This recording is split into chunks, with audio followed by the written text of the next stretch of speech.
Bienvenidos y bienvenidas a la última sesión del Seminario Electoral de Justicia Inclusiva. El día de hoy vamos a contar con la presencia del doctor Alfonso Herrera García, que nos va a desarrollar el tema sobre control de convencionalidad y grupos en situación de desventaja. Y antes de cederle el uso de la voz, voy a leer su síntesis curricular. Alfonso Herrera García es doctor en Derecho por la Universidad Complutense de Madrid, España, con la calificación sobresaliente cum laude por unanimidad. Es especialista en Derecho Constitucional y Administrativo por la División de Estudios de Posgrados de la UNAM y en Derecho Constitucional y Ciencia Política por el Centro de Estudios Políticos y Constitucionales de Madrid. Es investigador nacional nivel 1 del Sistema Nacional de Investigadores del CONACYT.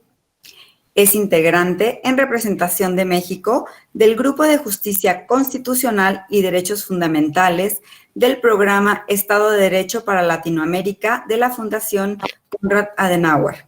Es profesor de la Maestría en Derecho Procesal Constitucional de la Universidad Panamericana, Maestría en Derechos Humanos de la Universidad Iberoamericana y doctorado en Derecho en la Escuela Libre de Derecho. Ha realizado cursos de posgrados en el Instituto Internacional de Derechos Humanos en Estrasburgo, Francia, y de especialización judicial en el Instituto de Derecho Ambiental en Washington, Estados Unidos. Fue investigador visitante en el Instituto Max Planck para Derecho Público Comparado y Derecho Internacional en Heidelberg, Alemania. Ya apareció.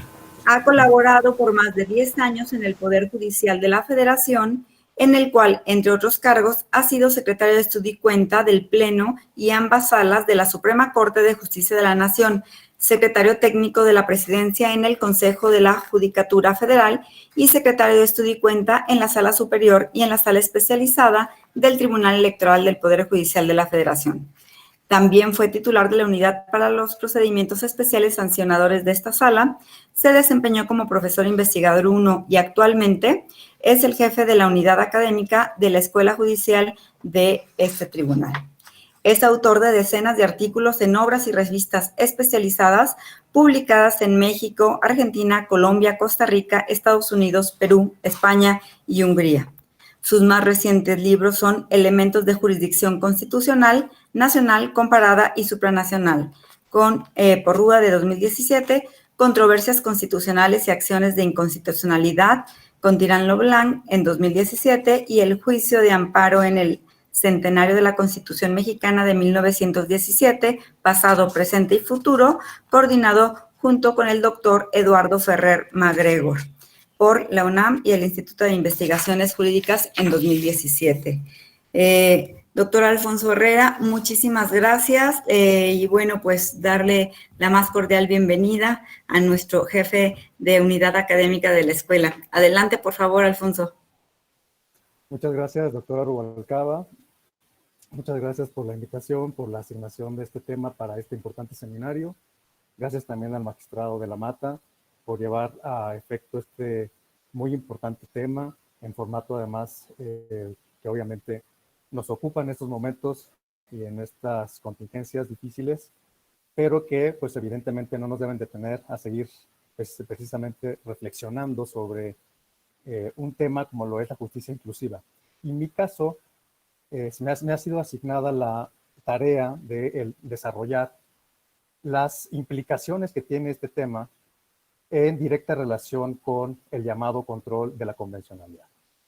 Y voy a partir mi exposición justamente arrancando con ciertos conceptos que desde mi punto de vista son necesarios para poder abordar el análisis del control de la convencionalidad, pero también en lo que concierne directamente a su conexión con los grupos llamados desaventajados.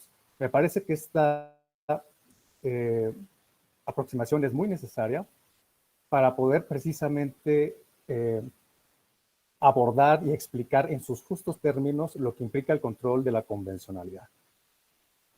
¿Y por qué digo que es importante? En este momento estoy proyectando ya la presentación para que ustedes la tengan a la mano mientras yo desarrollo el tema.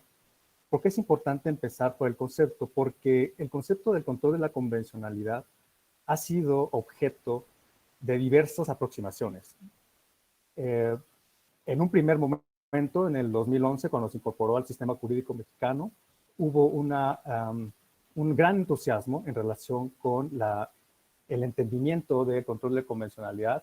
Y sin embargo, hay una gran paradoja detrás de ese entusiasmo. El entusiasmo y la paradoja se encuentran en que no ha habido en ningún momento, yo diría, desde que se introdujo el concepto en el sistema jurídico mexicano, una estabilidad en relación con cómo se debe llevar a cabo y qué es lo que implica. ¿Y esto por qué es así? Pues porque no tenemos claro desde el principio, ha sido muy dificultoso tener claro desde el principio el concepto de control. Y yo lo que voy a proponerles aquí para poder desarrollar el tema es un concepto necesariamente en un doble sentido. Alfonso, perdón que te interrumpa un segundo. Me están poniendo los alumnos que se escucha muy bajo. No sé si puedas aumentar el volumen de tu computadora, por favor. A ver, permítame. Voy Y a también hacer eso. los alumnos que suban el audio de sus propias computadoras. Muchas gracias. Al contrario. Permítame un momento.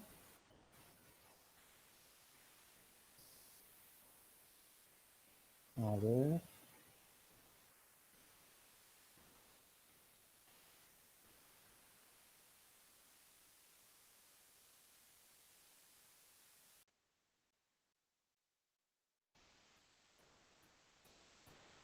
¿Por ahí se escucha mejor? ¿Se escuchan todos? Perfecto. Ya. Continuamos entonces. Continuamos entonces con el concepto del control de la convencionalidad con el que vamos a trabajar el desarrollo del tema. Y que justamente está en esta diapositiva. El concepto con el que vamos a trabajar, y me parece a mí, el que es conceptualmente, en términos definitorios, adecuado para abordar el problema del control de la convencionalidad en la judicatura electoral, tiene que partir necesariamente de una idea de que tiene un doble alcance. En un primer momento, entender su concepto estricto. El concepto estricto del control de la convencionalidad implica que su desenvolvimiento en los casos concretos va a tener necesariamente efectos invalidantes o, como los llamamos también, de inaplicación. ¿Eso qué significa? Que cuando yo ejerzo el control, necesariamente voy a encargarme, como operador jurídico, como juez, de suprimir significados normativos. Después, obviamente, voy a ir elaborando más estas ideas. Desde el arranque tenemos que tener claridad en que lo que implica el concepto estricto es la supresión de significados normativos. Y eso, a la vez, concomitantemente, de manera, digamos, necesariamente recíproca, excluye efectos interpretativos. Lo voy a traducir en un léxico más liso y llano. El concepto estricto implica que voy a llegar a la conclusión necesaria de la inaplicación de una norma jurídica. Y por esta razón, cuando hablamos de un concepto de control en un sentido estricto, siempre estamos pensando en la idea de la inaplicación de la norma, ¿no? Y sin embargo, eso es muy importante para la justicia electoral. Hay una segunda acepción del concepto de control, que es la acepción amplia. ¿Cuál es esta acepción amplia? Que cuando yo ejerzo el control de la convencionalidad, los efectos que voy a generar en la normativa son interpretativos. ¿Y esto qué implica? Que el tribunal, el operador jurídico, un juez, la corte, quien ejerza el control, va a crear normas implícitas. Insisto, estoy partiendo de estos conceptos porque después los vamos a utilizar para el resto de la exposición. El control de la convencionalidad tiene un origen específico nominativo, vamos a llamarlo así. ¿Por qué nominativo? Porque formalmente nace en este caso. El caso Almonacid Arellano contra Chile en el 2006. Esto quiere decir que tenemos en la actualidad, vamos a alcanzar los 15 años de operación de este concepto del control de la convencionalidad que introdujo la Corte Interamericana de Derechos Humanos. A partir de este concepto del control de la convencionalidad en el caso Almonacid, tiene un gran impacto para todo el sistema interamericano, incluido México, ¿no? Sobre todo en México, claro, unos 4 años después, 5 años después, cuando llega el caso Radilla. Voy a referirme a eso también más adelante. El derecho internacional de los derechos humanos, entonces, y el control de la convencionalidad tiene una relación recíproca. Vamos a ponerlo, digamos, de esta manera. El derecho internacional de los derechos humanos son las normas positivas y el control de la convencionalidad son los mecanismos, los instrumentos, los elementos, para ser más amplios ahí, los elementos que van a permitir aplicar el derecho internacional a los casos concretos, ¿no? Por eso hablamos de una relación recíproca. En tercer lugar, tenemos también que hablar preliminarmente de lo que llamamos imbricaciones con el control de constitucionalidad. Esto es muy importante también para efectos de entender la justicia electoral. ¿Por qué razón no podemos pasar por alto la imbricación? Es decir, la unión, la conjunción del control de la convencionalidad con el control de constitucionalidad. Por una razón muy sencilla. Ambos controles tienen el mismo objeto de análisis, que en este caso son los derechos políticos. Tanto los derechos políticos establecidos en el artículo, por ejemplo, 23 de la Convención Americana sobre Derechos Humanos, como nuestros derechos políticos del 34 y 35 constitucionales, presentan un mismo objeto de análisis: el derecho al voto, el derecho a ser votado, el derecho de acceder a cargos públicos, el derecho a la permanencia en el cargo público, el derecho a participar en la dirección de asuntos públicos de manera directa o a través de representantes, como lo es, por ejemplo, la representación que ejercen nuestros legisladores en las cámaras o en los parlamentos. Vamos, insisto, más adelante a ver estas cuestiones. El control difuso ya de convencionalidad imbricado con el de constitucionalidad, como no puede ser de otra manera, tiene en la jurisprudencia y en la justicia electoral desarrollos iniciales, sobre todo a mediados de la década de los 2000. Esto que está reflejándonos desde un punto de vista de análisis y del estudio, nos está reflejando la idea de que necesariamente la justicia electoral caminó en un cierto sentido consecuente, en un cierto sentido lineal, coherente con la introducción del concepto del control de la convencionalidad en el sistema interamericano. Es decir, el impacto que tuvo el caso Almonacid en el 2006 fue inmediato para la justicia electoral. Al siguiente año en que la Corte Interamericana se pronuncia, ya la Sala Superior del Tribunal Electoral impacta en sus casos concretos ciertas ideas de impactos invalidantes e interpretativos de los parámetros interamericanos en sus casos concretos, ¿no? Y uno de estos casos, los casos más emblemáticos, son los que estaba poniendo en pantalla, que es el caso Pedraza-Longi, justamente en 2007. Ahí lo podemos ver otra vez. Y el caso Han-Ron, también del 2007. Esto quiere decir que no es casualidad que estos dos casos hayan surgido en el 2007. No me voy a encargar de explicar esto porque no tenemos tiempo de desarrollar a detalle los casos, ¿no? los hechos, cómo se argumentó, pero sí solamente voy a mencionar que en el caso Pedraza lo que se estaba analizando era la negativa que el Instituto Federal Electoral llevó a cabo respecto de una solicitud que hizo el señor Pedraza, de la emisión de su credencial para votar con fotografía. El señor Pedraza había sido vinculado a proceso y estaba gozando de libertad caucional. Claro, el juez penal notificó a la autoridad electoral el hecho de que tenía suspendidos sus derechos políticos y por lo tanto la autoridad administrativa electoral negó la expedición de la credencial. ¿Qué hizo la Sala Superior cuando escaló el asunto a su jurisdicción? Lo que hizo fue establecer una interpretación sistemática entre lo que el 38, fracción segunda de nuestra Constitución establece en relación con la suspensión de derechos políticos, frente al principio después convertido en derecho fundamental de presunción de inocencia. Básicamente lo que dijo la Sala Superior fue, en el caso Pedraza, que no podíamos interpretar de manera literal, aislada, la restricción.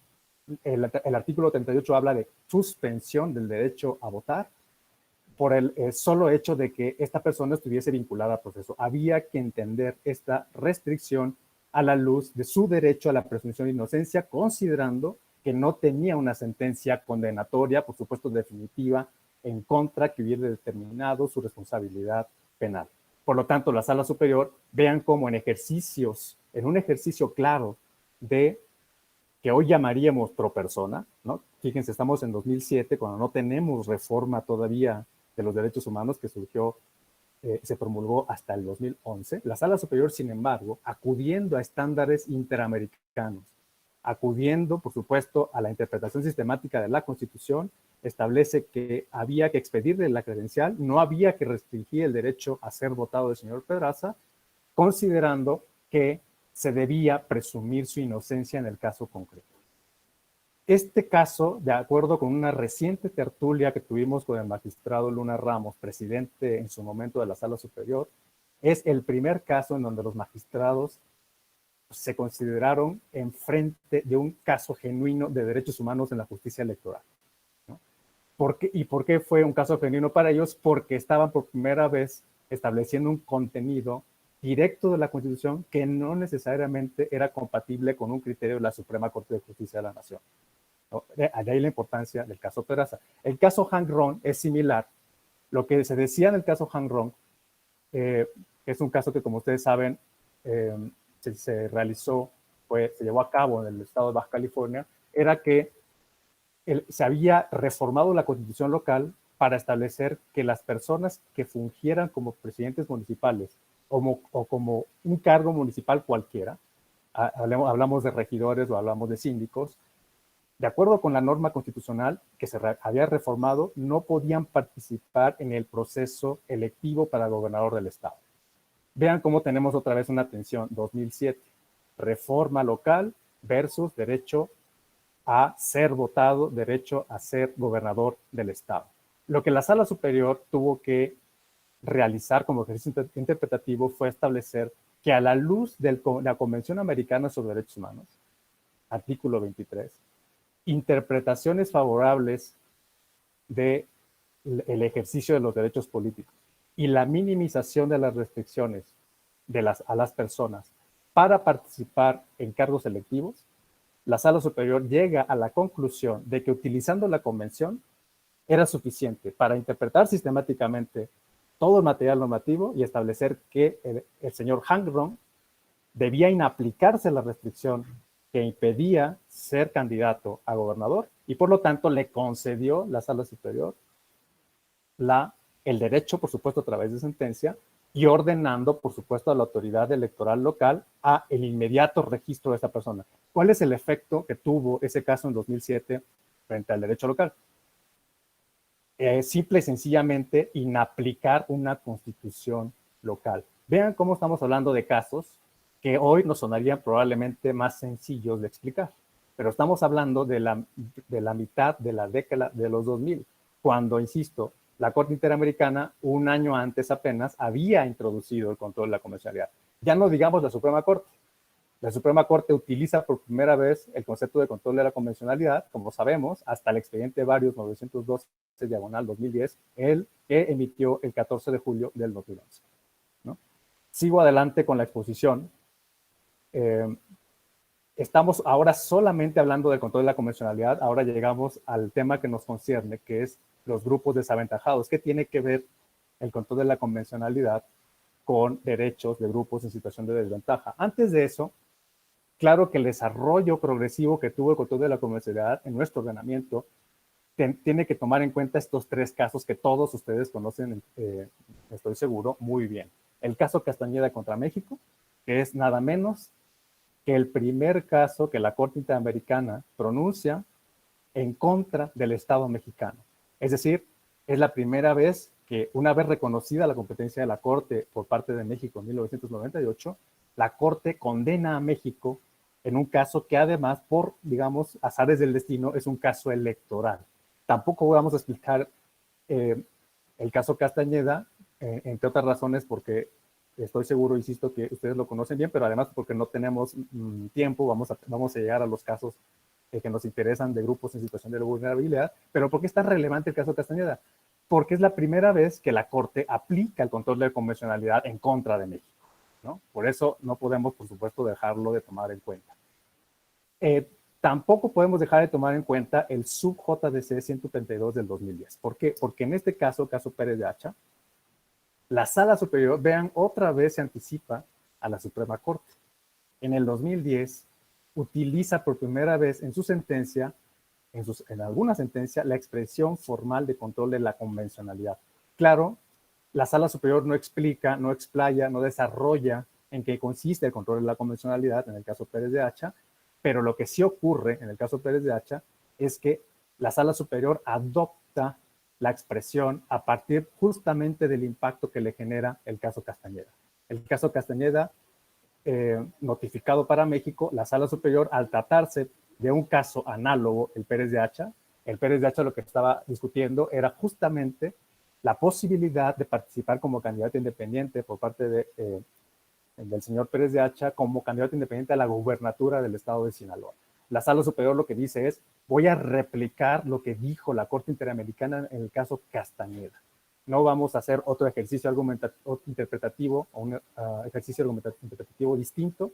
Voy a replicar el test de proporcionalidad que se utilizó en el caso Castañeda.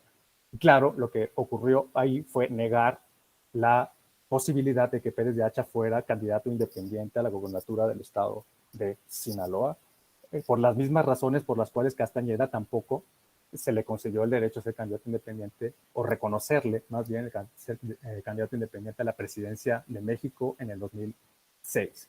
Y por supuesto, el caso Radilla es el caso más emblemático en este tema, ¿no? Este caso tampoco lo voy a explicar, simplemente mencionar que en el 2009 viene la cuarta condena, ¿no? Recordemos que el caso Campo Algodonero es también del 2009, es también muy emblemático para México.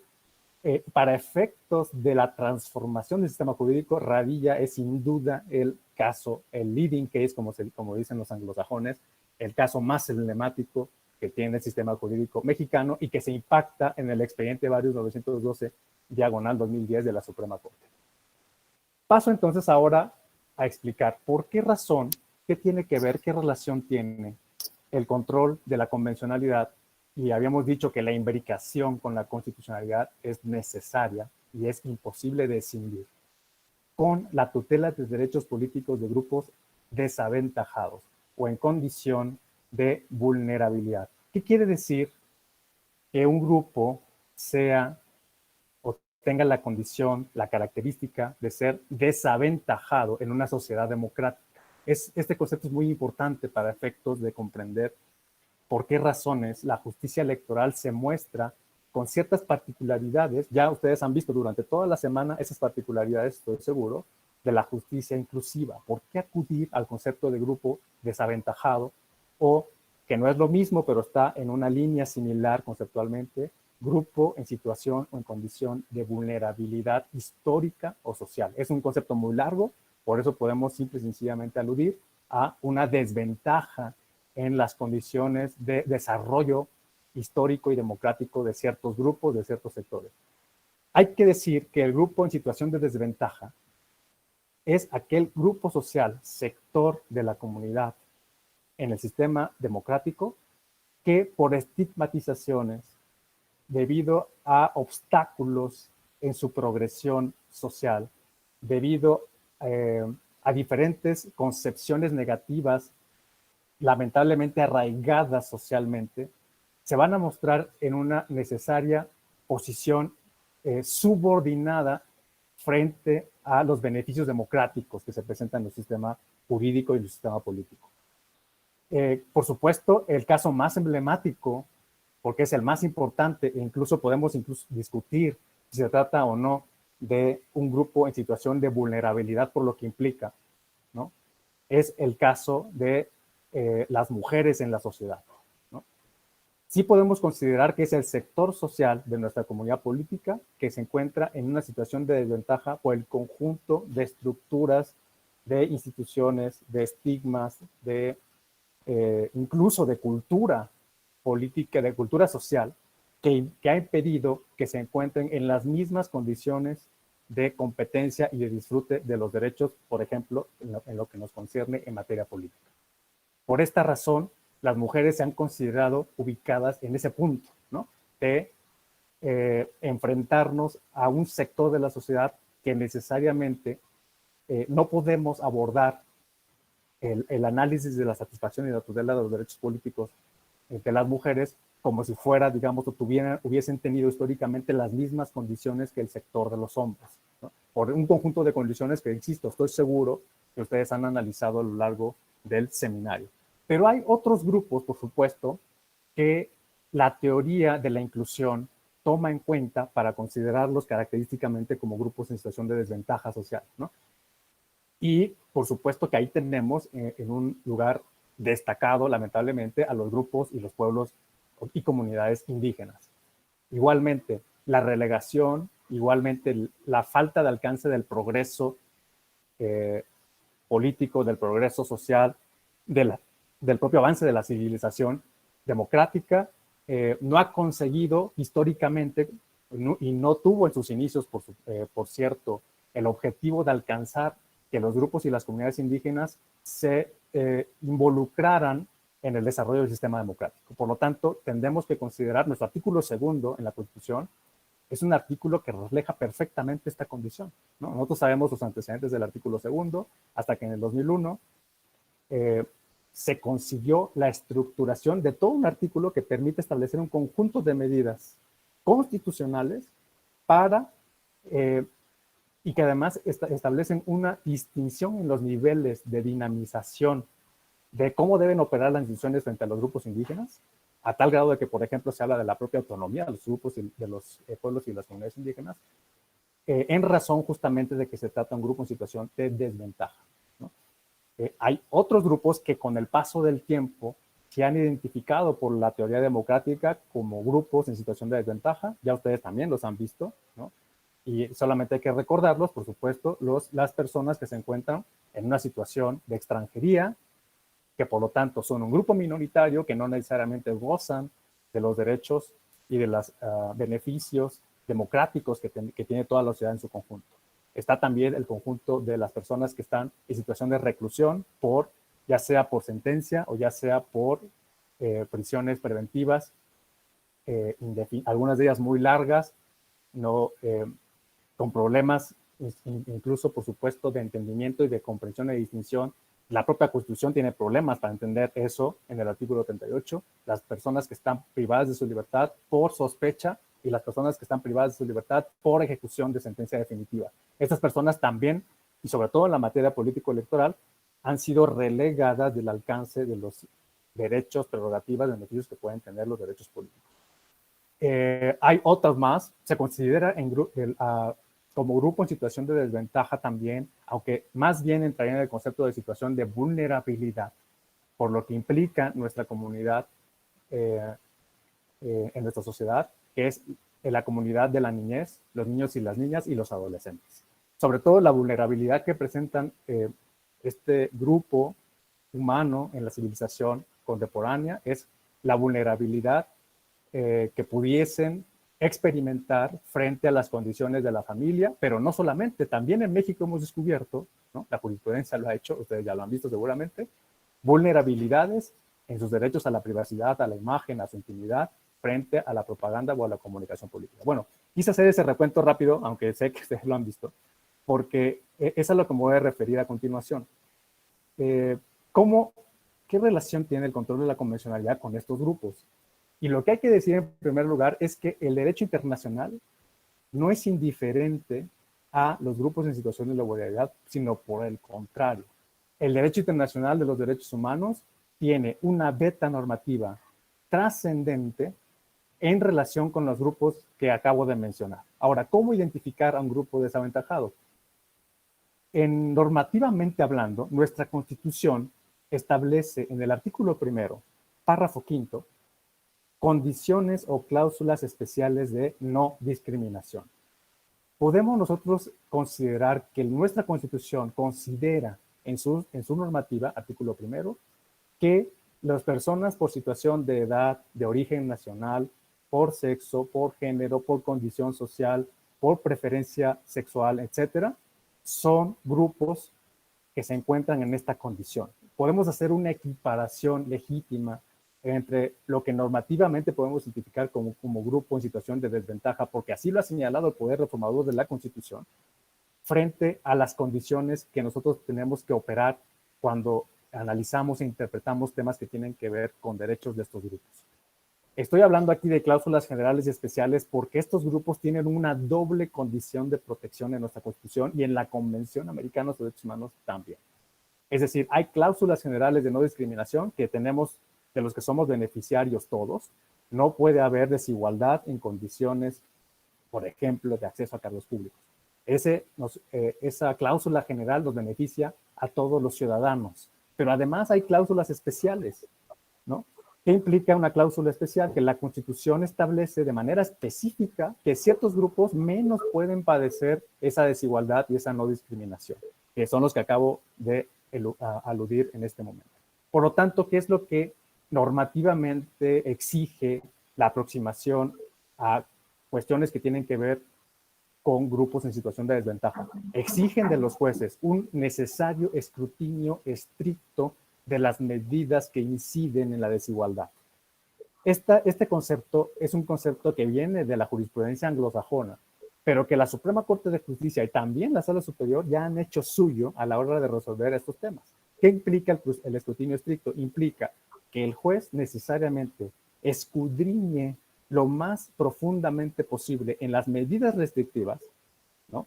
A un grado, digamos, de máximo reforzamiento en la revisión, que comparativamente, que tenemos que decir, no puede haber un escrutinio ordinario, vamos a llamarlo así. Tiene que ser un escrutinio profundo, reforzado de las medidas restrictivas, por tratarse precisamente de buscar el objetivo de resarcir la condición de subordinación que pueden presentar socialmente estos grupos. Y claro, también tenemos que tomar en cuenta el llamado principio de interdependencia. ¿Esto qué quiere decir? Está en nuestro artículo primero, párrafo tercero, lo sabemos. El principio de interdependencia significa que no podría yo analizar el caso de grupos en situación de vulnerabilidad sin necesariamente observar cómo impacta esa condición de vulnerabilidad frente al ejercicio y al goce de los derechos políticos. Por lo tanto, tanto el escrutinio estricto como la interdependencia son fundamentales. Estos casos ustedes, estoy seguro que ya los vieron. Lo único que quiero hacer aquí es enfatizar, confirmar la importancia de la normativa internacional, ¿no? Ustedes los han visto seguramente desde la perspectiva que tiene justamente la condición de justicia inclusiva. Ahora, yo voy a simple y sencillamente destacar cómo en esa justicia inclusiva se introduce el derecho internacional de los derechos humanos a través de la comprensión internacionalista de los derechos políticos. Claro, empezando por la primera distinción, recordarán ustedes con la que arranqué en la primera lámina. Hay un control de convencionalidad relacionado con grupos en situación de desventaja con efectos de inaplicación. ¿Esto qué quiere decir? Recordemos, con efectos que no solamente son interpretativos. Se puede decir que este control de convencionalidad es el que lleva al máximo de las capacidades a la justicia electoral. ¿Por qué lo lleva a los máximos de las capacidades? Porque los magistrados, la Sala Superior, llega a la conclusión de lo que hay que hacer para reparar las violaciones que se desprenden de los actos analizados es directamente inaplicar la norma jurídica. ¿Por qué el efecto de la inaplicación es tan importante para un tribunal? Esto es relevante desde la teoría del control y desde la teoría de la justicia constitucional y de la justicia electoral en específico.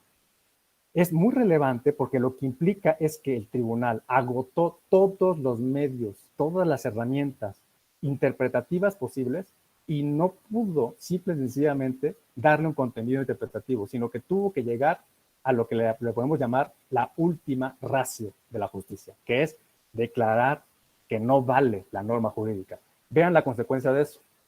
La consecuencia de eso es decir, es lo mismo que decir que un tribunal, un conjunto de jueces, un órgano colegiado en materia de justicia, un tribunal, decide desatender con causas, por supuesto, razones legítimas, razones jurídicas, lo que dice la legislación. Esta es la consecuencia de la invalidez, ¿no? Por eso es tan importante que un tribunal presente argumentaciones especialmente poderosas y especialmente congruentes, especialmente sólidas para resolver que lo que hay que hacer en el caso es simple y sencillamente inaplicar la norma. Cuando ha llegado a estas conclusiones en temas que tienen que ver con inclusión, la Sala Superior, con toda claridad, lo ha realizado en estos casos que estoy compartiendo aquí, que justamente se refieren al acceso a las funciones públicas de las personas con doble nacionalidad. Hablábamos hace un rato que un grupo que legítimamente puede calificarse como un grupo en situación de desventaja son aquellas personas que residen en nuestro país o que no residen en nuestro país, pero en algún momento de su vida pretenden participar en el acceso a las funciones públicas. Este acceso a las funciones públicas, como sabemos, puede ser a través de una designación directa de una autoridad, por supuesto legitimada, que tiene legitimación de origen y legitimación en el ejercicio, designa a una persona, ahí se presenta un derecho de acceso a la función pública en ese sentido. También se puede presentar el derecho de acceso a la función pública de las personas, como sabemos, a través del voto público, ¿no? Lo que la Sala Superior discutió en estos tres asuntos era precisamente de personas que querían participar en la asignación de una función electoral, unos, de una función pública, otros. Y estas personas, todas ellas, en estos tres casos, tenían doble nacionalidad. ¿Qué quiere decir? Que siendo mexicanos por naturalización, no, por supuesto, gozaban de la nacionalidad por nacimiento, que era justamente lo que exigía la norma jurídica. Insisto, solamente confirmando cómo entra ahí el control de la convencionalidad. Bueno, entró en el sentido de que la Convención Americana sobre Derechos Humanos, pero también el Pacto Internacional de Derechos Civiles y Políticos, también la Convención Internacional para Prevenir la Discriminación Racial, todo este bloque superior internacional de normas le funcionó a la Sala Superior para construir el parámetro de control en los tres casos. En el primer caso, lo que analizaba era el acceso de una persona con doble nacionalidad a integrar una mesa directiva de casilla. En el segundo fue escalando la importancia de los casos que tenían que ver con el proceso electoral del 2018. En el segundo caso, el JDC 421 de 2018, era otra persona que pretendía formar parte de los organismos públicos electorales locales. Y el último escalón en este hilo jurisprudencial que tuvo la Sala Superior fue el JDC 134 de 2020, que apenas se ha resuelto hace unas semanas, en donde lo que se reclamaba era la posibilidad de participar como aspirante a integrar el Consejo General del Instituto Nacional Electoral. Respecto de todos estos casos, una ley, nuestra Ley General de Instituciones y Procedimientos Electorales, negaba la posibilidad de manera expresa, de manera literal, para acceder a estos cargos. La Sala Superior utiliza el bloque supremo normativo. Claro, lo sabemos, esto está habilitado desde el propio artículo 1 de nuestra Constitución, párrafo 1, párrafo 2, introduce las exigencias de la Convención Americana, introduce las exigencias del Pacto Internacional de Derechos Civiles y Políticos, e introduce otros más, la Declaración Universal sobre Derechos Humanos, relacionado con qué, con el análisis necesario de la legitimidad de las restricciones para poder participar en el acceso a los cargos públicos. La Sala Superior construye este arsenal normativo y en su conclusión, como ustedes lo han visto en este seminario, llega a la determinación de inaplicar las restricciones establecidas por la Ley de Instituciones y Procedimientos Electorales. ¿Cuál es el impacto entonces para poder establecer una conclusión provisional en ese sentido? La conclusión provisional en este punto es el bloque supremo internacional le sirve a la Sala Superior y diríamos más, no solamente le sirve, sino que le obliga a la Sala Superior a darle un sentido al principio y al derecho de la igualdad y la no discriminación sin restricciones legítimas, razonables y congruentes. Aquí lo que dijo la Sala Superior es: no existe una motivación suficiente como para establecer que el legislador tiene razón de negar el acceso a las personas con doble nacionalidad. Son mexicanos, con la misma condición jurídico-normativa que la que tienen los mexicanos por nacimiento. La distinción posible, por supuesto, el nacimiento es un fenómeno contingente, mientras que el fenómeno de la naturalización es un fenómeno que se adopta, es una institución que se adopta con motivo de la voluntad de la persona. La Sala Superior dice, esta distinción no es suficiente para legitimar o para justificar, a la luz de lo que dicen los compromisos internacionales, digamos que eso es lo que nos interesa en este módulo especialmente.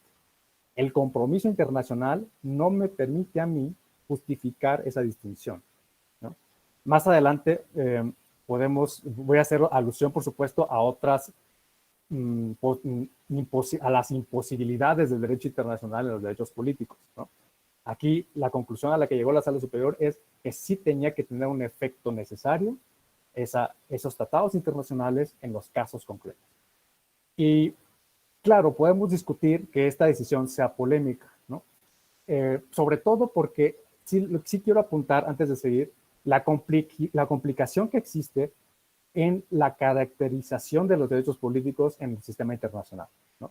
No es lo mismo, vamos a decirlo así, hablar del derecho a la vida, del derecho a no padecer tortura, del propio derecho al debido proceso, del derecho a la manifestación, la libre expresión, frente a los derechos políticos. La verdad, hay que decirlo con toda claridad, los derechos políticos en el sistema internacional no gozan de la potencialidad de la que sí gozan otros derechos básicos.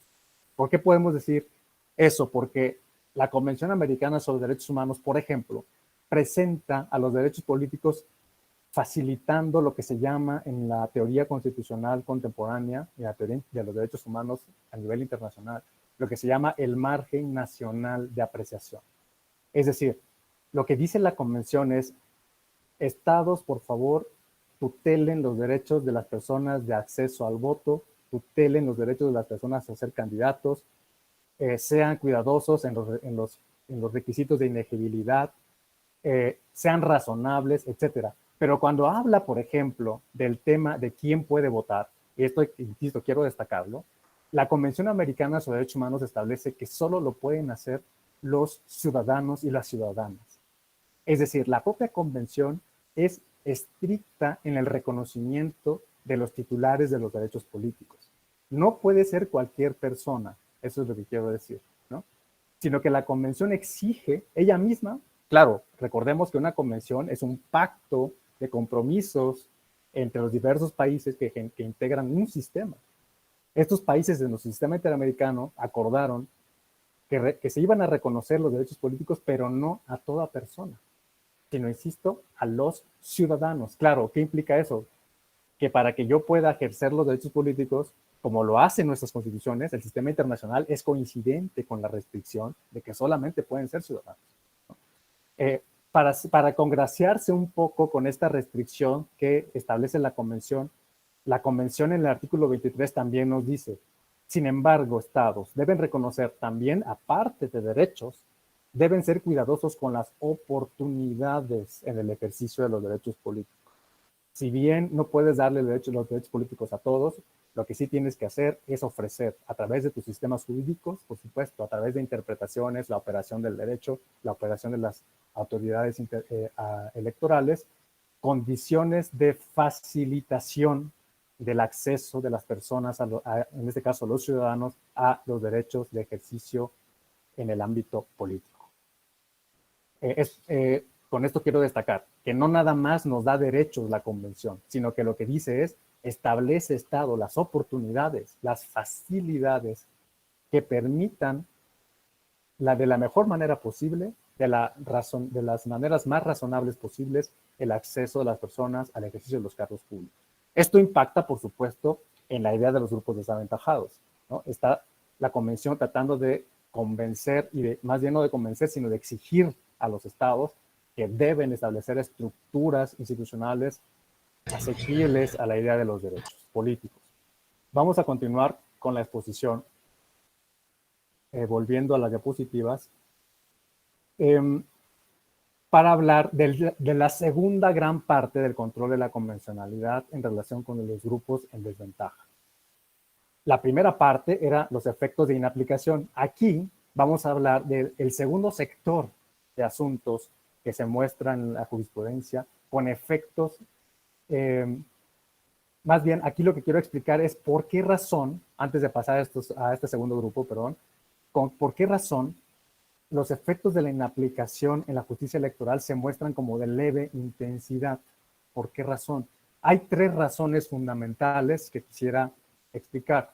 La primera es por una incerteza histórica de la legitimidad constitucional de que los tribunales electorales pudieran ejercer la inaplicación de normas. Creo que esta parte ustedes la conocerán muy bien, ¿no? No ha habido una gran motorización, vamos a llamarle así, de parte del Tribunal Electoral, del Poder Judicial de la Federación, en inaplicar normas todo el tiempo, ¿no? Si vemos su jurisprudencia, ha sido muy específica en los casos en los que lo ha hecho. La primera razón es porque no todo el tiempo, desde la reforma de 1996, hubo certeza respecto a que esta era una competencia de la Sala Superior o de las salas regionales.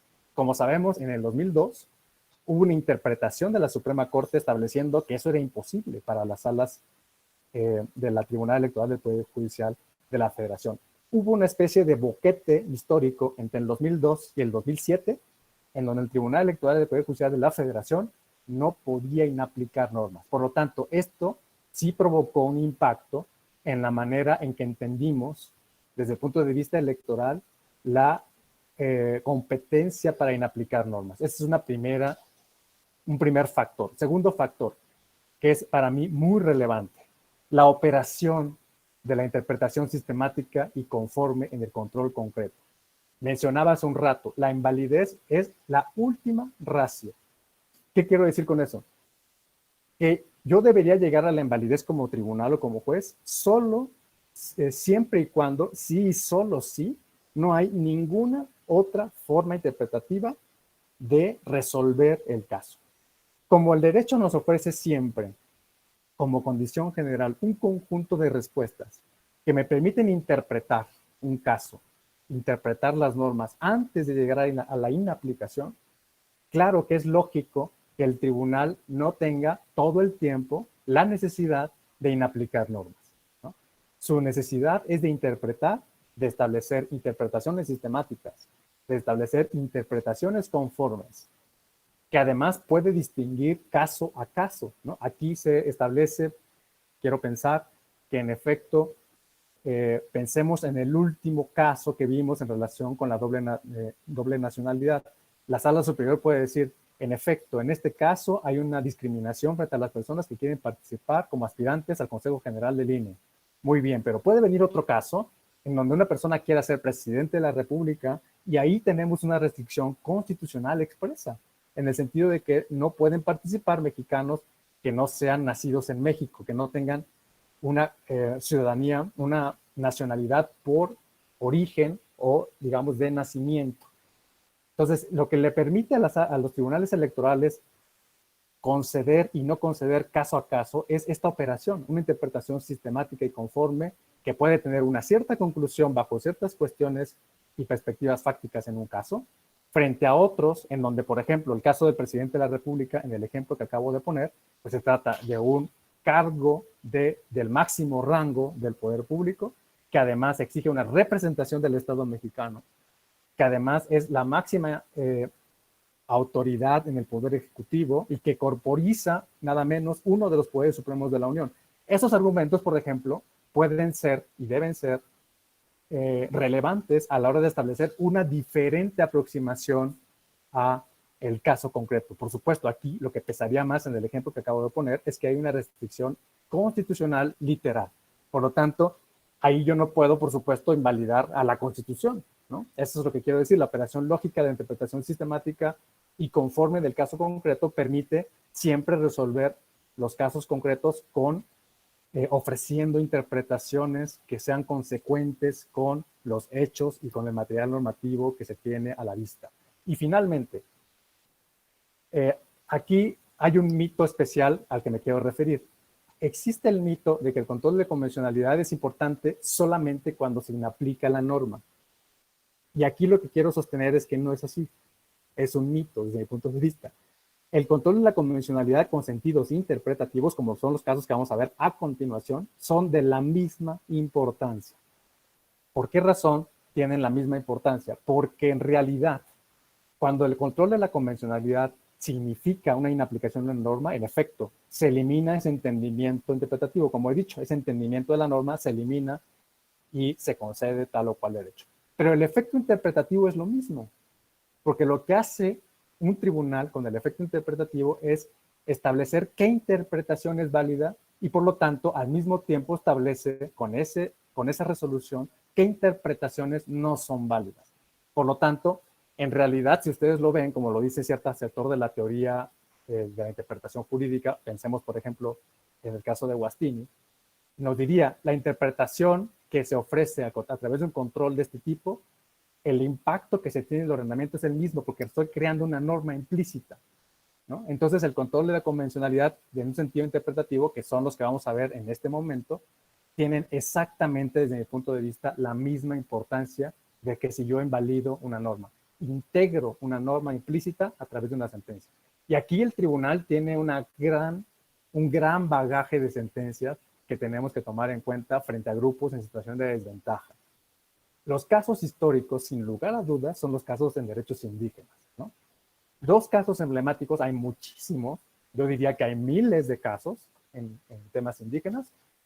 Dos emblemáticos de la década pasada son, sin lugar a dudas, el caso Tanetse, el JDC 11-2007, donde la Sala Superior, utilizando el convenio 169 de la Organización Internacional del Trabajo en relación con los pueblos tribales y étnicos, o grupos étnicos, llega a la conclusión de que las normas procesales no pueden cumplirse con la misma perspectiva cuando hablamos de un proceso ordinario electoral, vamos a decirlo, vamos a utilizar esa expresión, que cuando lo aplicamos a pretensiones que vienen de grupos y comunidades indígenas para ejercer sus derechos políticos. Por ejemplo, aquí se flexibilizó el principio de suplencia de la queja y del error en las pretensiones y en los documentos, en las promociones de los grupos y comunidades indígenas. También se llega a la conclusión de que las cargas de la prueba juegan un diferente rol cuando son los pueblos indígenas los que presentan sus pretensiones y participan en los procesos electorales. En el caso Cherán, no digamos, es un caso emblemático de la jurisprudencia electoral en donde a través de la aplicación directa del convenio 169 de la OIT, advirtiendo a la Sala Superior que existe una omisión legislativa, le da un impacto convencional y establece que el derecho a la consulta, establecido en el artículo 2, por supuesto, de nuestra Constitución, en su apartado B, fracción novena, si no recuerdo mal, relacionado con el artículo 6 del convenio 169 de la OIT, necesariamente lleva una interpretación que permitió establecer el necesario derecho del pueblo de Cherán a establecerse una consulta previa en relación con el modo, las formas, el sistema de llevar a cabo normativamente sus elecciones internas. Y vean qué está haciendo el tribunal aquí, utilizando la convencionalidad. Crea normas implícitas jurisprudenciales y ofrece un conjunto, una estructura normativa que permitió, en este caso, en el caso Cherán, detectar una omisión legislativa, ¿no? Y, por supuesto, conceder y ofrecer una respuesta a estos grupos y comunidades indígenas. Quiero enfatizar entonces aquí esta importante idea. El control de la convencionalidad con sentidos interpretativos, vean cómo tiene exactamente, desde mi punto de vista, la misma importancia y el mismo impacto que si la Sala Superior inaplica una norma, ¿no? La diferencia está en que la inaplicación de la norma lo que va a generar, claro, es un boquete normativo que es suplido por un criterio judicial, pero fíjense qué ocurre en el caso Cherán, por ejemplo. Ahí no hay una norma que se inaplique, pero ante el defecto de la legislación, en donde no se prevé las formas en que se consulte a los pueblos indígenas, las maneras de llevar a cabo sus sistemas normativos de elección, el sistema normativo interno, La sala superior integra la norma, crea una norma y por lo tanto le permite al pueblo de Cherán, y con esto por supuesto crea un precedente que se replica posteriormente en su jurisprudencia. Y el impacto es el mismo o mayor, porque ahí lo que está creando la sala superior es una norma pretoriana, como se conoce en el derecho, que permite regir el conjunto de elecciones de los pueblos y comunidades indígenas hacia adelante. Vamos a continuar con los ejemplos de la jurisprudencia en tiempos más recientes. Estos son dos históricos de grupos en situación de desventaja en materia indígena, pero la sala superior en últimos tiempos, a lo mejor estos casos también los vieron, aquí voy a volver a destacar solamente su importancia en términos internacionales. ¿Qué casos de la jurisprudencia podemos destacar? Pues está claramente el Subrec 531 de 2018, en donde la sala superior se enfrenta con la interpretación de lo que en ese caso era la inelegibilidad por violencia de género. Aquí, fíjense cómo el factor internacional, ¿no?, conduce a la sala superior a establecer una interpretación nuevamente integrativa. Todo candidato debe reunir la condición de tener un modo honesto de vivir como condición constitucional de acceso a los cargos públicos.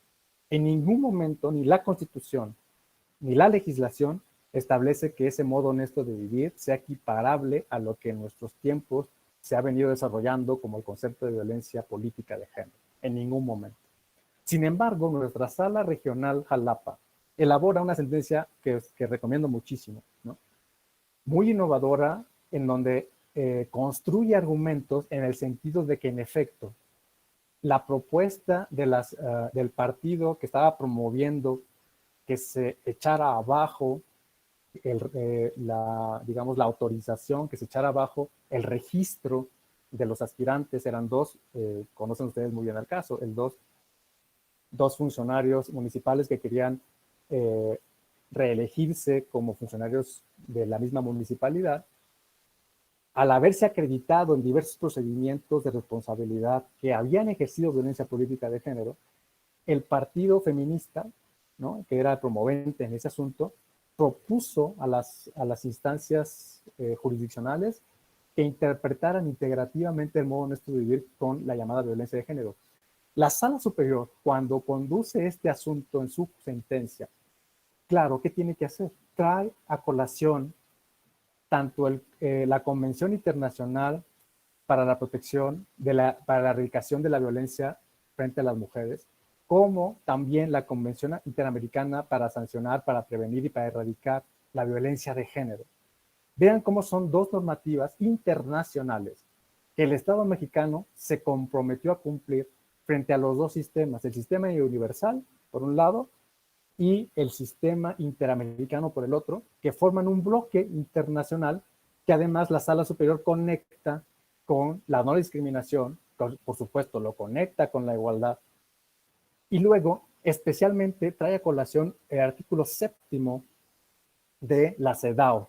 Lo que dice el artículo 7º de la CEDAW es: estados que se han comprometido con esta convención tienen necesariamente que establecer, cada vez que se resuelve un tema de violencia, por estas razones, medidas reparatorias que permitan resarcir efectivamente esa violencia en contra de las mujeres. Esa norma no está en el ordenamiento interno, no está en la legislación interna, está en una norma internacional. Por eso el rol de la convencionalidad, vean cómo tiene un impacto inmediato y directo a la interpretación que hace la Sala Superior aquí.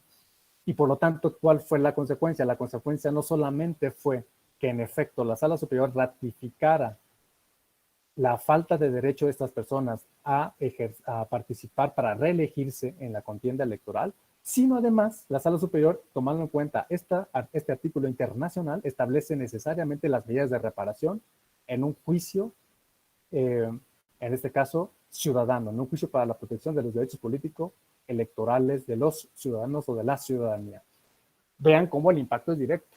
El control de la convencionalidad, la interpretación a la que se orilla con la inmersión de la norma internacional en el caso concreto, permite la creación interpretativa, pero también no solamente eso, permite una medida resarcitoria, que además la sala superior también complementa con la necesidad de supervisión y de vigilancia en el cumplimiento de estas condiciones.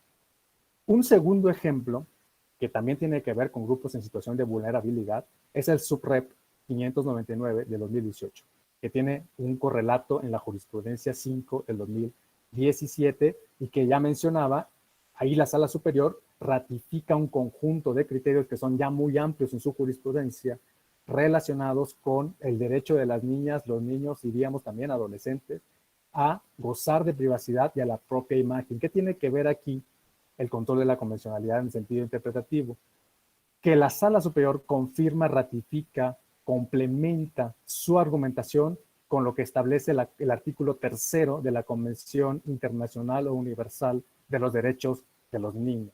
Y en ese artículo, lo que se establece por las Naciones Unidas, un artículo en un convenio internacional suscrito también por el Estado mexicano, que los países, los Estados miembros de las Naciones Unidas deben velar por en todo momento cumplir, hacer efectivos, hacer prevaleciente el principio del interés superior de la niñez. Por lo tanto, con esta proclama universal, la sala superior lo utiliza en su bloque de normatividad, lo conecta nuevamente con el artículo 4, vean cómo está construyendo un bloque normativo y permite elaborar un estándar necesario de cumplimiento cuando estamos hablando de la presencia de niños en spots políticos, por ejemplo, y que utiliza de manera consistente y reiterada la sala superior para establecer debe haber condiciones de autorización por parte de quienes ejerzan la patria potestad o la tutoría de los niños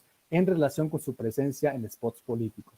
E incluso algunos magistrados han propuesto a través de la interpretación e integración de la Convención Internacional la posibilidad de prohibir la presencia de niños en spots políticos. No hemos llegado hasta ahí porque la propia Convención no lo establece de manera tajante o expresa, pero no podemos nosotros definitivamente en este punto de nuestra historia jurisprudencial probablemente pensar en que se pueda hacer un criterio en el futuro. Otro caso en el que nuevamente el control de la convencionalidad tiene un impacto directo en la comprensión de un caso en la sala superior es el JDC, este también es reciente, JDC 1282 de 2019, en donde la sala superior, utilizando nuevamente instrumentos internacionales, ahora la Convención para la protección de las personas con discapacidad en el sistema universal, pero también la otra convención, la Convención Interamericana, igualmente para la defensa, para la tutela de los derechos de las personas en situación de discapacidad. Ambas convenciones son utilizadas por la Sala Superior para establecer que no nada más el Estado mexicano está obligado a establecer ajustes necesarios y razonables para incorporar a las personas con discapacidad en esquemas de acceso y de representación política, sino que le permitió a la Sala Superior establecer condiciones específicas de las maneras en las que la autoridad legislativa y la autoridad administrativa deben velar por la efectiva representación de las personas con discapacidad en los órganos legislativos, en los órganos representativos, por ejemplo, a través del establecimiento necesario de escaños específicos dirigidos a las personas con discapacidad. Insisto, aquí nuevamente el instrumento internacional, el instrumental más bien internacional, le permite a la Sala Superior hacer este ejercicio. Vean cómo creo que hasta aquí creo que se ha podido, me parece a mí, ver con toda claridad, ¿no?, que en el sistema interno de la jurisprudencia electoral hay una presencia, ¿no?, muy importante, una presencia fundamental de los instrumentos internacionales cuando de los derechos de los grupos en situación de desventaja se trata. Es una especificación que debemos tener en cuenta porque en realidad los tratados internacionales permean en todo el ordenamiento para todas las personas. Pero lo que quiero destacar aquí es que es especialmente incisivo el derecho internacional de los derechos humanos cuando hablamos de los grupos en situación de desventaja histórica.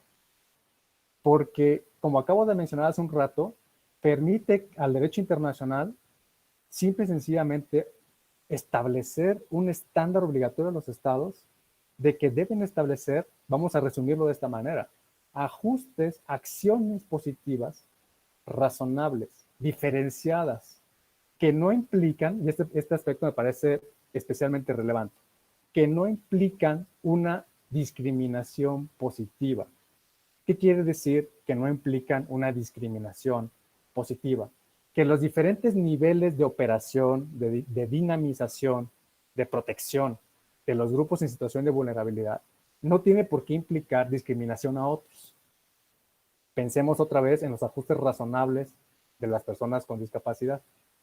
El hecho de que el Estado esté obligado a establecer medidas especialmente resarcitorias relacionados con la tutela de los derechos de personas en situación de discapacidad de diferente tipo, ¿no? La Sala Superior se ha enfrentado a muchos casos de personas en situación de discapacidad, por ejemplo, auditiva, ¿no?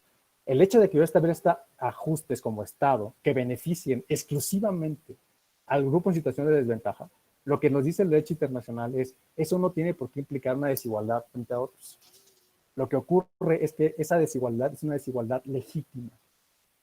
Es una que se tiene que impactar en lo que se ha llamado la igualdad material. Lo que persiguen nuestros ordenamientos de derechos humanos no es una igualdad formal, en donde todos tengamos lo mismo y en donde todas las normas nos digan igual para todos. Son diferentes velocidades las que permite y exige el derecho internacional para grupos que están oprimidos socialmente. ¿Y por qué razón? Porque esto les va a permitir alcanzar un cierto nivel de beneficio, ¿no?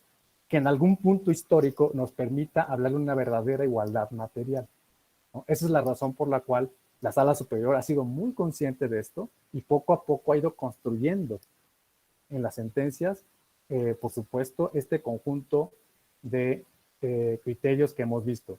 Ahora lo que quiero hacer es que veamos que esto no nada más le concierne a la Sala Superior.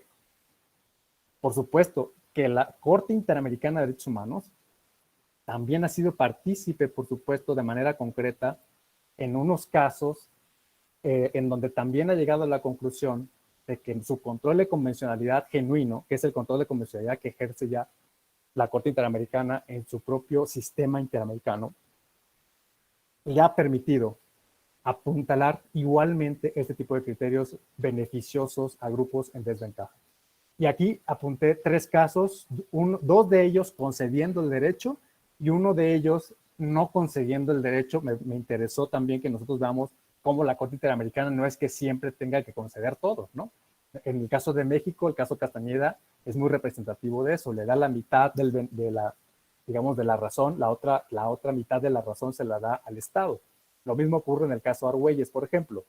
En el caso Yatama, que es el caso seguramente más importante de la Corte en materia de derechos políticos de los pueblos y las comunidades indígenas, lo que nos dice la Corte Interamericana es que los estados deben ser especialmente sensibles a las condiciones de marginalidad y utiliza otro concepto que es de llamar la atención, que es el desvalecimiento, la marginación o el desvaleimiento, ¿no? Que es la expresión que utiliza la Corte Interamericana para decir, estados tienen que darse cuenta de qué manera hay falencias en la protección frente a grupos que históricamente han sido desaventajados.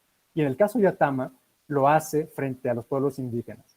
Se trata precisamente del pueblo de Yatama, un partido político indígena que, claro que siguió toda la cadena impugnativa para llegar al sistema interamericano, y la Corte aprovecha para decir que cuando se trata de pueblos y comunidades indígenas, los sistemas electorales deben presentar características que permitan acercarse, aproximarse a las cosmovisiones, a los sistemas de organización interna en materia política que tienen los pueblos y comunidades indígenas.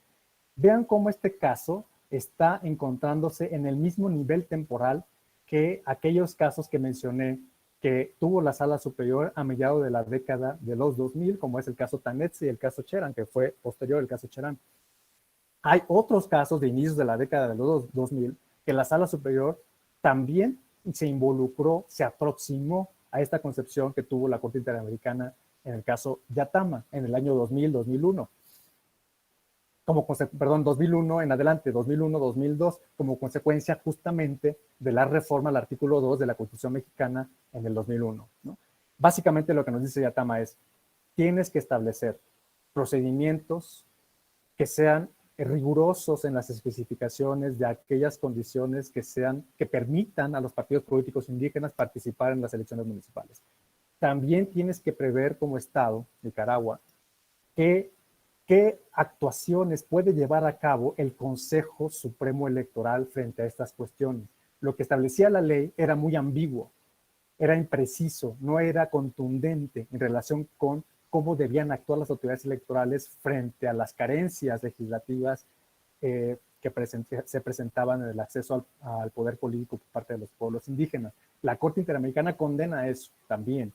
Un tercer argumento fue, en el caso Yatama, que no había que establecer exclusivamente a los partidos políticos de los sistemas, vamos a llamarlos así, ordinarios, ¿no?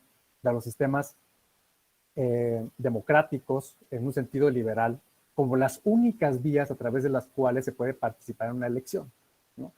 Se dice, no es la única vía, hay que reconocer otros mecanismos que permitan a los partidos políticos indígenas acercarse, participar, aspirar al ejercicio del poder político. Por supuesto, este argumento fue utilizado también por Castañeda en su caso de 2006, pretendiendo que se le aplicara exactamente el mismo estándar. Lo que le dice la Corte Interamericana a Castañeda es que tiene que haber una distinción clarísima entre lo que pasó en Yatama y en su caso. En Yatama había un caso de marginalidad de las personas que no podían acceder al poder político. En Castañeda, por el contrario, le dice la Corte a Castañeda, no estamos ante la presencia de un grupo en situación de marginalidad o desvalimiento. Estamos simple y sencillamente ante una persona que pretende participar como candidato independiente a nada menos que el cargo de presidente de la República, que entonces, por lo tanto, este estándar que construyó en el caso Yatama, por supuesto, no es aplicable al caso Castañeda. Esto se replica en el caso justamente de Chitay Nech, de Guatemala, en el 2010, y aquí sí hay un párrafo que me llamó muchísimo la atención, pero que, a ver si lo encuentro, sí, aquí está, que quiero referirme. Dice la Corte Interamericana, estas medidas, las medidas de aproximación de los pueblos indígenas al sistema político, deben tomar en cuenta la situación de debilidad en la que se encuentran sectores o grupos sociales en situación de vulnerabilidad o de marginalidad, como lo son los pueblos y comunidades indígenas o étnicas. Esto lo dice en el párrafo 106 de la sentencia Chitay Nech. Por lo tanto, vean ustedes cómo la propia Corte Interamericana es consciente de que el control de la convencionalidad tiene que ser especialmente incisivo en la tutela de estos derechos. En el caso de Argüelles y otros contra Argentina en 2014, de lo que se trataba era de otro grupo en situación de desventaja que hemos mencionado, pero en donde la Corte no reconoce tampoco, como lo hizo en el caso Castañeda, no reconocer, en este caso es relevante porque se trata de un grupo en situación que se puede considerar de vulnerabilidad frente a su condición de reclusión, ¿no? Lo que se alegaba en ese caso por parte de las víctimas era que el Estado había establecido medidas muy fuertes en relación con la restricción a sus derechos políticos. Vean cómo la condición aquí del caso Argüelles era una condición de personas recluidas, pero que habían sido sentenciadas por una condena penal definitiva, vamos a llamarla así, ¿no? Ya no tenían recurso alguno, la condena era firme, era cosa juzgada y lo que reclamaban era participar de sus derechos políticos. Lo que les dice la Corte Interamericana es que para analizar y aproximarse a un tema como este, hay que tener en cuenta el tipo de delito en el cual se incurrió y las razones que tuvo en cuenta el legislador para restringir los derechos políticos. En este caso, los sentenciados habían sido condenados por temas que tenían que ver con un fraude muy fuerte, un fraude al tesoro de la nación argentina.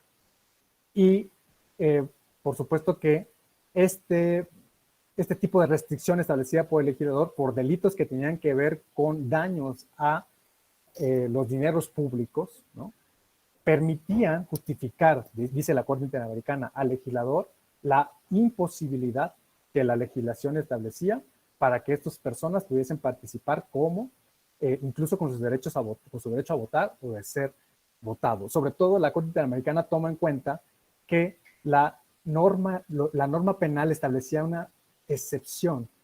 En el caso en el que los sentenciados pudiesen resarcir los daños por los fraudes cometidos, es decir, en términos económicos, la norma decía, podía, por supuesto, considerarse el otorgamiento de los derechos políticos. La Corte Interamericana avaló que ese tipo de restricciones fueran posibles, porque eran restricciones sometidas a excepciones y eran restricciones sometidas también a temporalidades. Decía la legislación, este tipo de restricciones serán válidas hasta el momento en el que no haya, mientras no exista esa reparación de los daños. Por tanto, la Corte toma en cuenta la temporalidad y toma en cuenta también las condiciones de justificación de las medidas restrictivas y decide negar el ejercicio de los derechos políticos.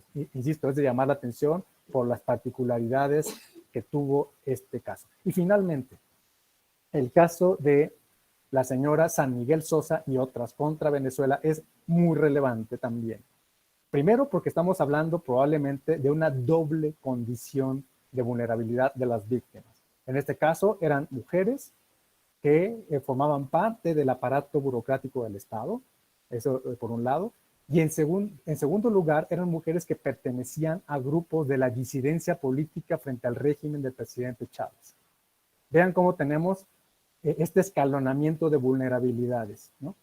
Y por lo tanto, ¿qué era lo que exigían estas personas ya ante la Corte Interamericana? Lo que reclamaban era que debido a que habían suscrito una moción de revocatoria del mandato presidencial, en ese caso del mandato a el presidente Chávez en su momento, ¿no? El Estado había instrumentado las actuaciones suficientes para, primero, desvincularlas del servicio público, número uno, para escindir los contratos que tenían vigentes y por lo tanto repercutiéndoles en sus derechos laborales, ¿no? Y en segundo lugar, se acreditó ante la Corte Interamericana que estas mujeres habían formado parte de un grupo que claramente se había manifestado en contra del régimen político. Entonces vean cómo sí podemos pensar en esa doble condición de vulnerabilidad. Primero, por una parte, tenemos a mujeres ejerciendo derechos de manifestación pública y política, y por otro lado, tenemos que estas mujeres están formando parte de grupos de la disidencia política. Por lo tanto, la Corte dice, también se está vulnerando en estas condiciones la falta, digamos, ya no digamos de tolerancia, ¿no? Sino la falta de pluralismo político que permita una interacción de ideas, que permita un intercambio de expresiones, que permitan precisamente la disidencia, la protesta política, y por lo tanto la Corte lo que dice en la sentencia del 2018 es que el Estado venezolano incurre en lo que llama la Corte abuso o desvío de poder, ¿no? A través de triquiñuelas instrumentales institucionales consigue el Estado que estas mujeres fueran despedidas, ¿no? Fueran desvinculadas, insisto, de sus trabajos y además tuvieran responsabilidades de otros tipos, precisamente aquí con la consecuencia de que no se pudiese vertir expresiones que fueran contrarias a las ideas justamente del régimen político prevaleciente. Por lo tanto, creo que estos me parece son buenos ejemplos en donde la Corte Interamericana definitivamente es consciente, ¿no? Es consciente de considerar que los grupos en situación de desventaja, unidos a la idea de no discriminación, unidos a la idea de necesaria igualdad material, ¿no? Necesariamente tenemos que observar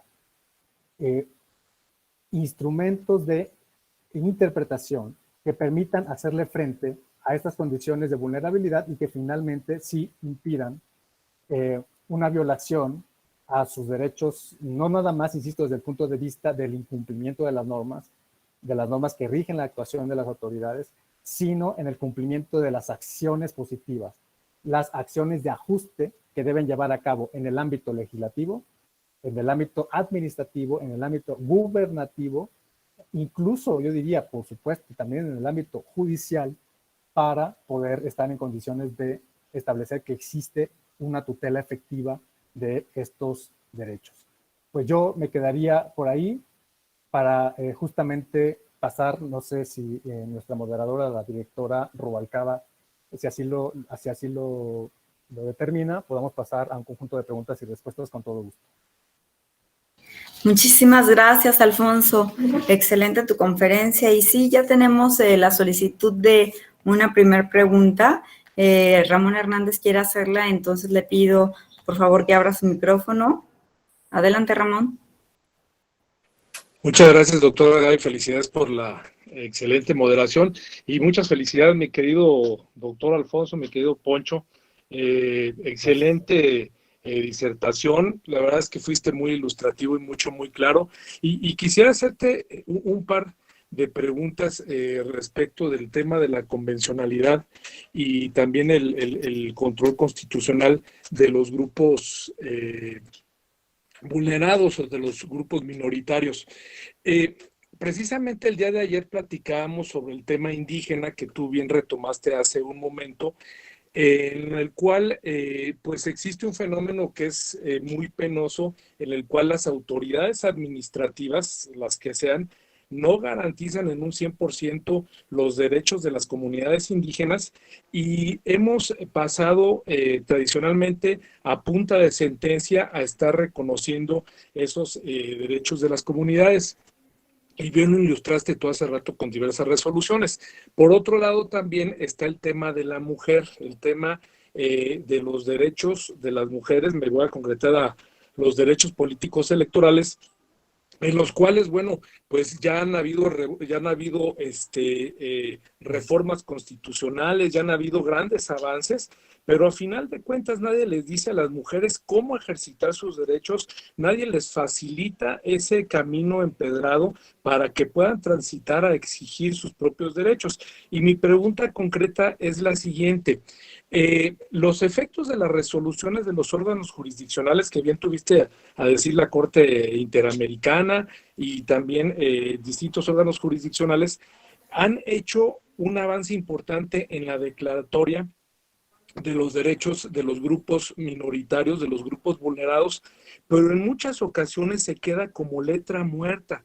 Y te digo concretamente en el tema indígena, me han tocado casos de analizar, tú seguramente los debes de tener presente, Rosy ayer también los citaba, en los cuales ha existido la resolución de la Sala Superior Declarativa y Constitutiva de Derecho y se queda como letra muerta porque en 3, 4 años las autoridades a las que compelen que se cumplan esos derechos no las cumplen y no pasa absolutamente nada cuando sí pasen otras materias. Entonces, esa es una realidad. Y en otro tema, también en el tema de la mujer, tal parece que les decimos, mira, ya están reconocidos tus derechos, pero les ponemos piedras en el camino en decirles, ¿sabes qué?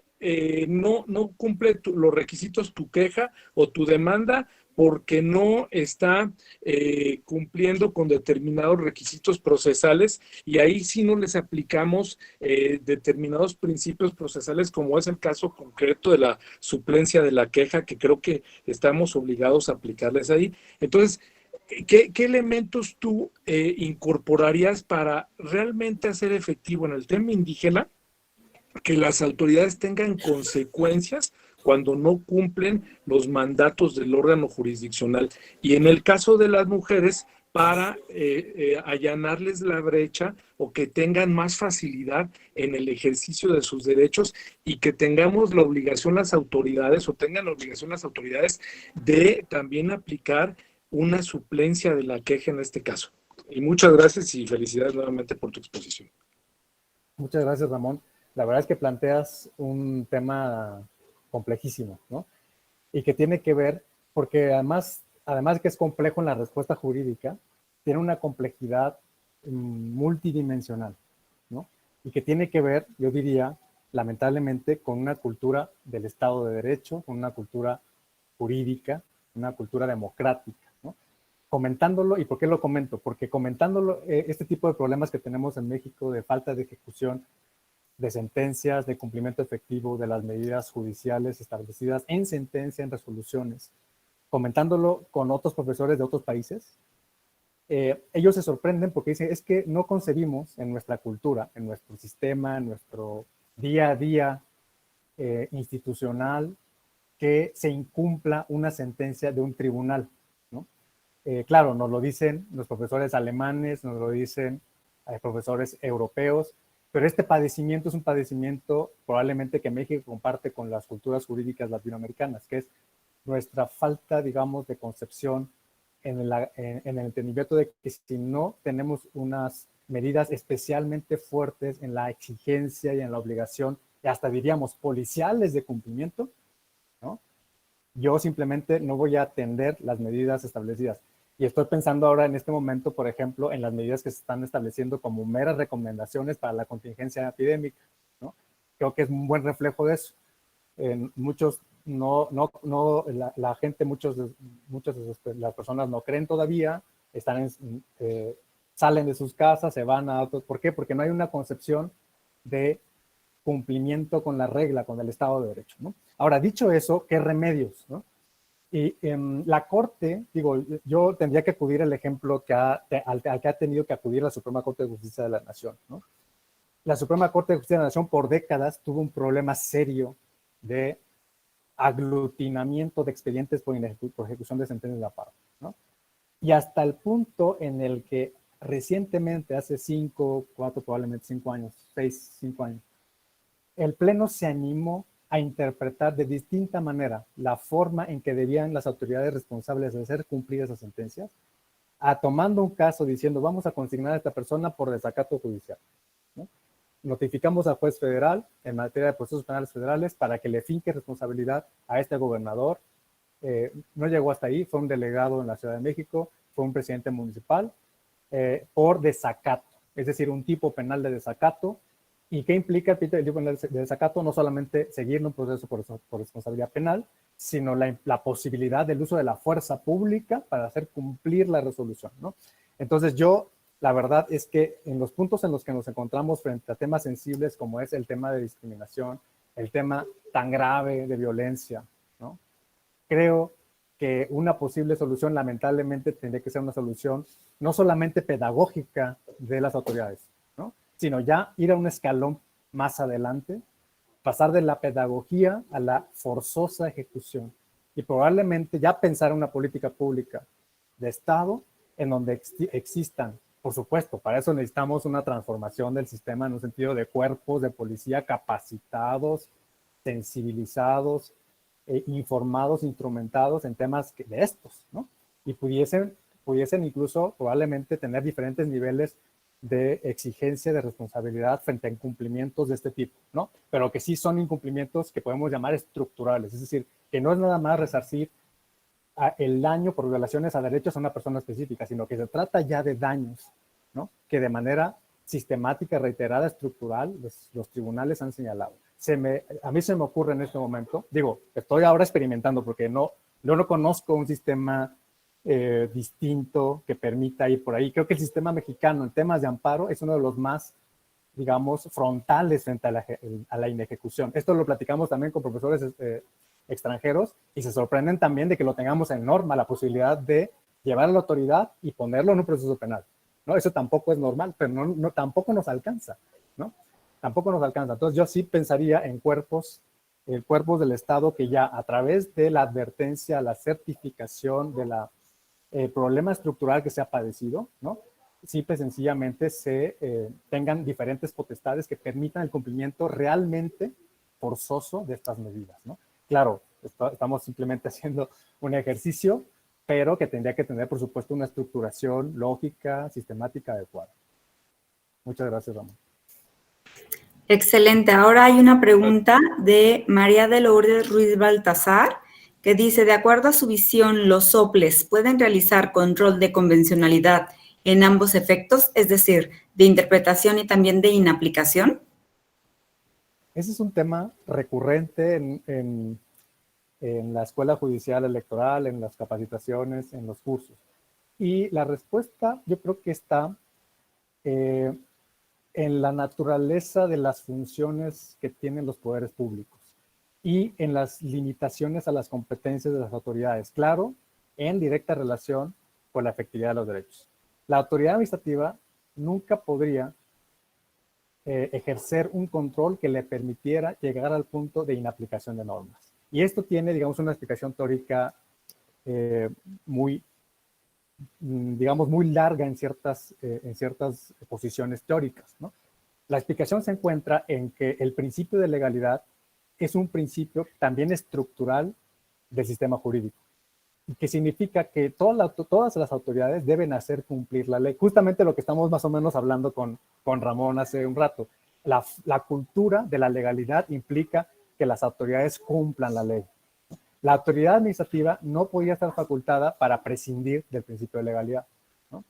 Porque el precio que tendríamos que pagar por eso es que voy a exagerarlo un poco para que vean ustedes el punto, que un policía municipal, que un administrador de la tesorería municipal, que el registrador civil determine por su propia voluntad de autoridad, por ejemplo, que con el riesgo de que pueda decir, yo considero que el matrimonio entre personas del mismo sexo no es una solución jurídica adecuada conforme a la no discriminación. Y eso nos lo podría decir un titular de un oficial del registrador civil que no tiene las facultades para analizar, puede no ser abogado, por cierto, para analizar la norma jurídica, ¿no? Los altos precios que hay que pagar por conceder competencias que no corresponden bajo el principio de legalidad a la autoridad administrativa nos permiten afirmar que la autoridad administrativa no tiene que tener facultades, ni las podría tener, para inaplicar normas jurídicas. Esa es una potestad que le corresponde a los jueces, que es el poder que verdaderamente tiene la potestad, la competencia, las atribuciones para analizar jurídicamente los actos de autoridad y determinar, este acto de autoridad en realidad está llevándose a cabo en nombre de una norma jurídica ilícita, inválida. Por lo tanto, el juez puede inaplicar, en efecto, y simple y sencillamente suprimir la norma del ordenamiento. Ahora bien, quisiera establecer la excepción. Hay casos en los que es posible que la autoridad administrativa, pensemos en un OPLE, como el ejemplo que se puso, pueda en efecto desarrollar competencias que permitan darle efectos efectivos, voy a llamarlo así, efectos genuinos y que tenga como resultado la invalidez de la inaplicación de la norma. ¿Cuándo es eso posible? Pues cuando ya un tribunal, en este caso pensemos en la sala superior, estableció jurisprudencia obligatoria en relación con el específico caso que tiene que resolver un OPLE. Pensemos que la sala superior estableció que las restricciones que tienen que ver con la presentación de ciertos requisitos en discos ópticos de las firmas ciudadanas para que un aspirante a candidato independiente pueda registrarse. Si la sala superior ya dijo que eso es inconstitucional y lo estableció en jurisprudencia obligatoria, esta jurisprudencia tiene que ser aplicada por un órgano administrativo, llámese un OPLE. ¿Por qué? Porque ya se trata de una jurisprudencia que tiene una vocación de generalidad, que ha dictado el criterio, que además lo ha hecho con sentido obligatorio. Pero fíjense cómo el efecto no es que el OPLE tenga la autoridad suficiente por su motu propio, como decimos, por su propia autoridad, determinar la inaplicación de esos requisitos. Es porque tiene que aplicar una jurisprudencia que a la vez ya determinó la inaplicación de esos requisitos. Por lo tanto, es posible que el efecto de inaplicar los OPLES lo puedan llevar a cabo solamente si están precisamente procesados judicialmente. Y esos procesamientos judicial ya alcanzó un estatus de obligatoriedad. Siendo esto así, el OPLE puede decir, pues sí inapliqué, pero inapliqué porque fue un acato que tuve que hacer a un criterio judicial obligatorio, por supuesto permanente, por supuesto general, ¿no? En ese sentido general. Por lo tanto, vean cómo creo que es posible sostener la idea de que están sujetos a las leyes, pero que por otro lado, por supuesto que podrían tener efectos de inaplicación siempre y cuando se dé este supuesto. Excelente. Ahora, Miriam Abrego quiere hacer una pregunta. Miriam, ¿abres tu micrófono para hacerla en vivo? No se te escucha. Hola, hola. Hola, buenas tardes, doctor. Hola, Miriam. Tengo la siguiente pregunta. Desde su punto de vista, ¿cuál sería el principal reto o cambios fundamentales que serían necesarios en nuestro sistema normativo mexicano para una mejor defensa o una defensa más efectiva de los derechos de los grupos vulnerables? En primer lugar, creo que ahí tendríamos que acudir, como primer argumento, un esfuerzo por transformar la cultura jurídica, ¿no? Ahora, como que es un argumento que ya mencioné, pero que a mí me parece central, ¿no? Claro, ¿qué necesitamos para llegar a un punto como este? Sí necesitamos una política pública muy coherente, pero además con gran vocación de inserción en nuestra sociedad, de cultivar el cumplimiento del Estado de Derecho, ¿no? Ahora, yo sé que eso es muy complicado porque claro que la rotación de los poderes políticos en los gobiernos, las políticas públicas que ellos mismos diferenciadamente establecen cada vez que se transforma el poder público, traen sus propias concepciones respecto a esto. Y creo que en México ha quedado pendiente todo el tiempo esa tarea precisamente por esa dificultad de generar una transformación de ese calado, ¿no? Sin embargo, creo que no debemos por eso renunciar a esa posibilidad. Es decir, debemos exigir a los poderes políticos impulsar un cumplimiento del Estado de Derecho y de la legalidad. Ahora, claro que no basta, ¿no? Lo que sigue a partir de ahí es la transformación normativa. La transformación normativa creo que la tenemos, hemos progresado en el ordenamiento jurídico, no nada más a través de las reformas que ha tenido la Constitución, las leyes, ¿no? Sino además a través de la incorporación de estos tratados internacionales. Creo que México se ha ido en el camino, ¿no?, de insertar cada vez más nítidas soluciones a nivel normativo. Pero como hemos dicho y como todos lo sabemos, siempre hay una distancia entre lo que dice esa norma y lo que es la realidad, por supuesto. Entonces, lo que necesitamos es un engarce, me parece. Un engarce necesario entre las exigencias de las normas, por una parte, y el cumplimiento efectivo por las autoridades que tienen ahí necesaria conexión con la cultura jurídica, y necesariamente tendríamos que pensar en lo que comenté con Ramón, ¿no? Yo creo que el instrumental de los ordenamientos y de los poderes políticos, del propio poder judicial, en relación con medidas efectivas de reparación, ¿no?, que por cierto el Estado mexicano ha implementado también sin todo el éxito que quisiéramos, ¿no? Pensemos solamente que la Comisión justamente para la defensa de las víctimas por violaciones a derechos humanos, ahí la tenemos. Tenemos también instrumentos y fiscalías relacionados, por ejemplo, con temas que tienen que ver con violencia contra las mujeres. Tenemos también ya una instancia específica, por ejemplo, para temas de desapariciones, un tema tan dramático para México, ¿no? Ahora lo que requerimos es ese engarce, ¿no? Ese engarce que permita que las medidas de reparación puedan ser efectivamente realizables, ¿no?, y que tengamos un cuerpo ejecutivo, ¿no?, con esa convicción de cumplimiento, ¿no? Claro, vean cómo nuestra batería no es del todo, digamos, positiva, considerando que ya hemos avanzado en ese sentido, ¿no? Pero sí necesitamos, me parece a mí, convicciones del poder político y también de la sociedad, ¿no? También de la sociedad en ese sentido. Hay una cosa que quiero decir adicionalmente a todo esto, Miriam, que es relevante para mí porque jurídicamente nos causa un conflicto, vamos a decirlo así, que es, debemos esperar a que los tribunales nos digan, por ejemplo, que yo estoy mal cuando pienso en ciertas, los llamé yo estigmas, pero puede haber otras palabras para eso, ciertas formas del pensamiento que intrínsecamente, socialmente son discriminatorias, ¿no? Pensemos en las personas con preferencia sexual distinta a la heterosexual, ¿no? La Corte Interamericana ha tenido que establecer, en el caso Atala Rifo, por ejemplo, contra Chile, fíjense lo que hizo en la sentencia. Dijo, yo sé que estadísticamente la sociedad chilena está en contra de los matrimonios de personas del mismo sexo. Y es más, estadística oficial me dice que el 80%, estoy inventando un número, no sé, el caso de Ecuador es igual en ese sentido, 90% de las personas están en contra. ¿Cómo hacer que un tribunal legítimamente diga lo contrario a lo que piensa la sociedad? Y lamentablemente por eso digo que nos causa conflicto, porque lo que a la conclusión a la que hemos llegado algunos es necesitamos que un tribunal nos diga que estamos mal con ese pensamiento discriminatorio generalizado, ¿no?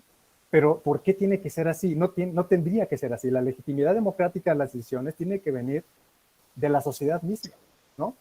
Ese es, digamos, el proceso normal de la adopción de medidas de reparación, vamos a decirlo así, del pensamiento discriminatorio, ¿no? Que venga desde el propio sociedad. Nos lo tiene que decir un tribunal y lamentablemente hay quienes decimos, pues creo que tenemos que hablar de una legitimidad democrática de una sentencia. En este caso, en el caso de Atala Rifo, lo que dijo la Corte es, no me importa que la sociedad esté en contra, porque el hecho de que esté en contra no implica que debamos avalar la discriminación a personas que tienen preferencias sexuales distintas a las aceptadas socialmente, porque eso acaba con el proyecto de vida de una persona, aunque sea una persona en lo individual, ¿no? Entonces no puedo avalar la discriminación estructural por el hecho de que no estén de acuerdo con la forma de vida de una persona que tiene derecho a la personalidad propia, tiene derecho a la no discriminación, tiene derecho a llevar su vida en pareja como ella quiera, tiene derecho, por supuesto, a que sus hijas estén con ella. Entonces, esta es la gran paradoja que tenemos con sentencias pedagógicas, que mencioné hace un rato, pero que necesitamos necesariamente para justamente lo que mencioné, transformar la cultura jurídica que lamentablemente en muchos de sus aspectos prevalece con un sentido discriminatorio. Muchas gracias, doctor. Saludos. Saludos, gracias. Gracias. Alfonso, ahora le vamos a ceder el uso de la voz a Michelle Jaramillo, por favor, que quiere hacerte una pregunta. Se abre el micrófono, Michelle, por favor. Buenas tardes. ¿Ya quedó? Hola Michelle. ¿Se escucha? Adelante. Se escucha, sí. Hola, doctor, buenas tardes. Una pregunta. Sí. Para el acceso a la justicia, ¿es necesario que la parte o esas personas que se encuentran dentro de una categoría sospechosa tengan que identificarse como tal en ese grupo para que las salas regionales, la sala superior, hagan un control estricto de la convencionalidad o constitucionalidad de aquellos actos que les pueden llegar a causar un agravio, una afectación? ¿O las salas tienen que hacerlo de manera oficiosa, sin que la propia persona se identifique como tal? Bueno, la verdad es que, claro, es un tema también sensible. Se esperaría que cuando el titular del derecho pretende reclamar y gozar de el derecho a la igualdad y a la no discriminación en los distintos ámbitos, se esperaría que en efecto no solamente haya una autoadscripción voluntaria para poder insertarse en la titularidad, ¿no? Ahora, si eso no está presente en un caso concreto, ¿no? Vería complicado que de manera oficiosa, en cada caso en el que se presente un dilema relacionado con igualdad, hubiera una motorización oficiosa de los tribunales, ¿no? Claro, eso no querría decir tampoco que esté inactivo un tribunal cuando necesita el elemento de la autoadscripción para poder determinar la procedencia o no de una cierta pretensión o un cierto beneficio. Entonces yo me quiero quedar como a la mitad en la respuesta, es decir, no diría que tendría la obligación genérica, la obligación en todos los casos de hacerlo, si al tribunal mismo no le surge, por supuesto, la duda fundada respecto a ese elemento fáctico necesario para resolver. Si es necesario ese elemento fáctico para resolver, yo creo que lo podría hacer de manera oficiosa, ¿no? Pero insisto, el tribunal tendría que advertir que es necesario el elemento porque insistiría en esto. No es evidente que si la persona no se autoadscribe, ¿no? Digamos que por algo no lo está haciendo, ¿no? Y si tiene, por supuesto, una necesidad jurídica que cumpla las garantías suficientes del debido proceso, el tribunal probablemente no estaría obligado a hacerlo, ¿no? Ahora, si el tribunal se encuentra en la necesidad de necesariamente definirlo para entrar a la resolución, yo diría que tampoco está impedido a que de oficio lo advierta o que pida, por supuesto, pruebas para mejor proveer, hacerse de las constancias que correspondan o incluso hacer llamar al promovente a través de una prevención que permitan definir una cierta característica necesaria para llegar a una conclusión en la autoadscripción, ¿no? Ok. Gracias. Al contrario. ¿Alguien más quiere preguntar? Por aquí hay una pregunta del doctor Casoluengo, creo. René Casoluengo.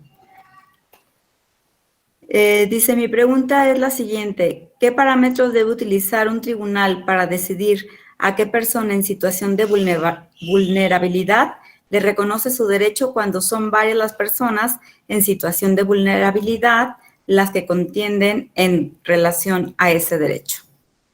Gracias. Gracias. Es una pregunta, claro que difícil, y difícil de responder sin las condiciones concretas del caso, ¿no? Es decir, tendríamos que pensar como en circunstancias específicas de la situación para poder llegar a una conclusión de a qué grupo vulnerable, yo no he utilizado la palabra vulnerable, por cierto, a propósito, ¿no? Es un adjetivo que probablemente no sea del todo técnicamente adecuado para referirnos a los grupos.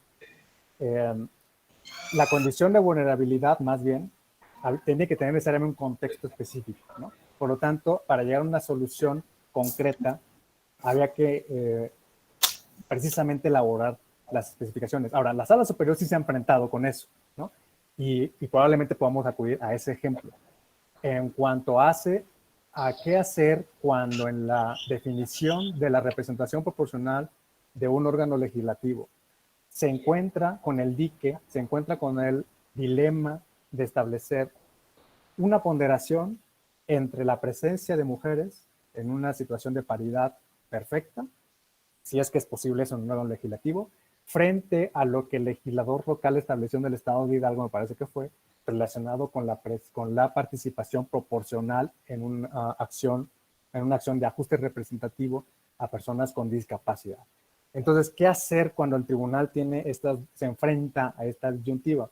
Y la verdad es que las soluciones a este tipo de conflictos, de pugnas entre grupos de situación de vulnerabilidad, siempre va a responder, esto lo dice la experiencia, a las posibilidades casuísticas del caso, ¿no? A las posibilidades casuísticas que se presentan en el caso concreto.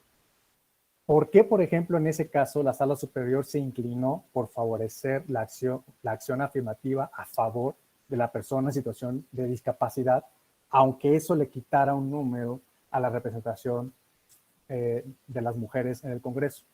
Primero, porque había una norma local que establecía esa exigencia en la estructuración de representación proporcional del órgano, ¿no? Segundo, porque si la Sala Superior de todos modos analizaba la legitimidad de esa acción positiva a favor de personas con discapacidad, se dio cuenta de que el hecho de que le otorgara la medida, como lo señalaba la legislación local, no establecía un desequilibrio poderoso, un desequilibrio, digamos, atroz en la conformación del órgano. Por lo tanto, eso le permitió a la Sala Superior decir, por una votación cerrada, que había que favorecer ahí al grupo en situación de vulnerabilidad con discapacidad, porque era el grupo que no estaría representado en la conformación del Congreso, y eso no provocaba, insisto, una desestabilización representativa en el órgano. Por lo tanto, vean cómo es casuísticamente resuelto esto, porque si yo lo pongo en abstracto, diríamos que tendría que haber empate, ¿no?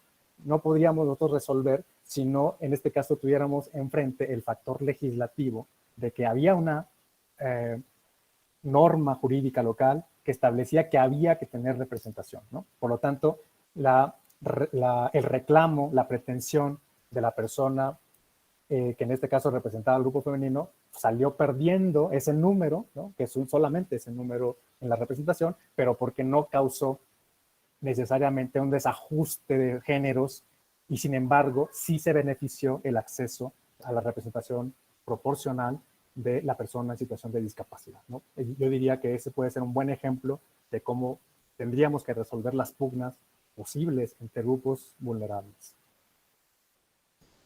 Muchas gracias. Ahora te quiero hacer una pregunta, Juan Solís. Juan, si puedes abrir tu micrófono, por favor. Sí. Buenas tardes. Sí. Hola. Sí, Juan, ¿cómo estás? Ok. Buenas tardes, doctor. Buenas tardes a todos. Tengo dos preguntas muy concretas. a partir de años recientes, la Sala Superior, al realizar el ejercicio de control de convencionalidad y constitucionalidad en su aspecto concreto, ha decretado la inaplicación de ciertas porciones normativas, pero adicionalmente a eso ha declarado que esa inaplicación tiene efectos extensivos para todos aquellos que se ubiquen en la misma situación jurídica.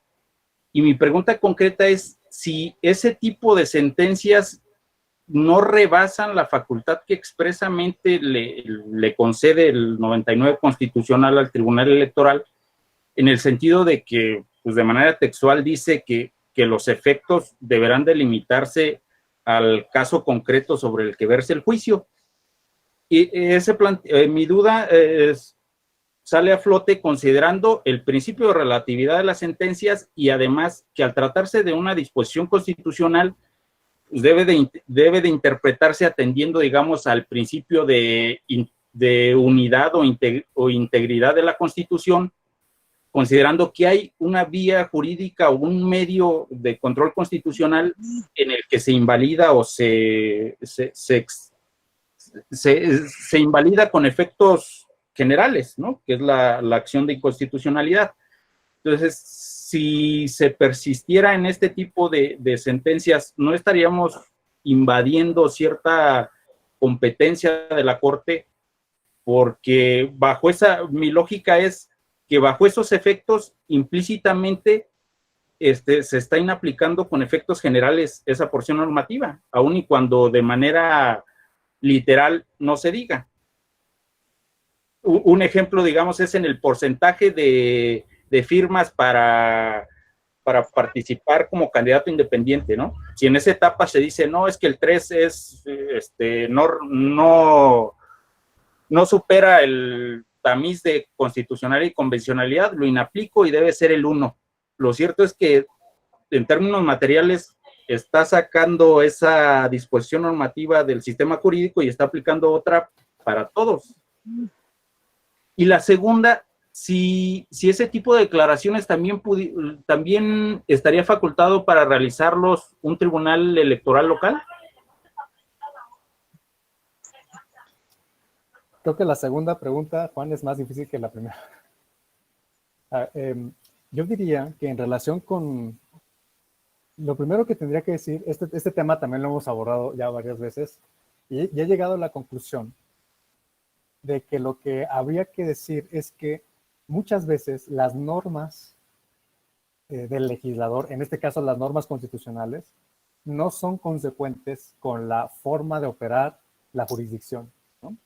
Es decir, sería posible a través de una prohibición, vamos a llamarle así para utilizar un término fuerte, de no inaplicar o no generar más bien efectos generales a partir de una inaplicación. ¿Sería posible en el mundo jurídico si por el otro lado tenemos que hacer valer el principio de igualdad y la no discriminación que la propia Constitución ordena hacer cumplir, ¿no?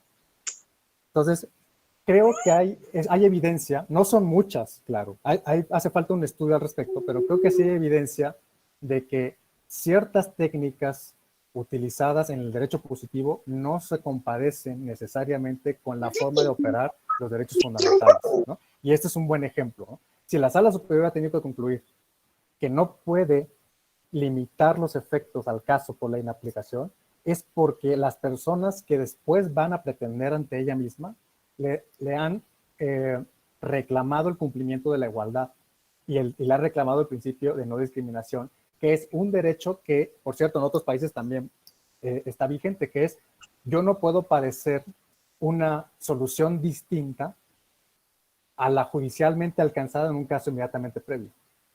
El hecho de que el tribunal dijera una cosa diferente en un caso posterior, claro, hoy estoy haciendo una diferencia, yo sé que te refieres a otro, ahí voy por ahí, ¿no? Pero el hecho de que un tribunal no se sienta atraído, obligado más bien, por replicar el precedente que acaba de tomar, viola el principio de igualdad en la exacta aplicación del precedente judicial, o sea, el principio de legalidad misma, ¿no? Ahora, tomando en cuenta este fenómeno que ha hecho la Sala Superior, ha dicho, Oigan, hay otros principios que hay que tomar en cuenta para generar necesariamente la idea de que este efecto es para todos los titulares del mismo derecho, ¿no? Es que si me lo vuelve a preguntar una persona mañana, le voy a decir lo mismo. Y si viene pasado mañana y está en plazo, le voy a decir lo mismo. Si viene en el tercer día, le voy a decir lo mismo.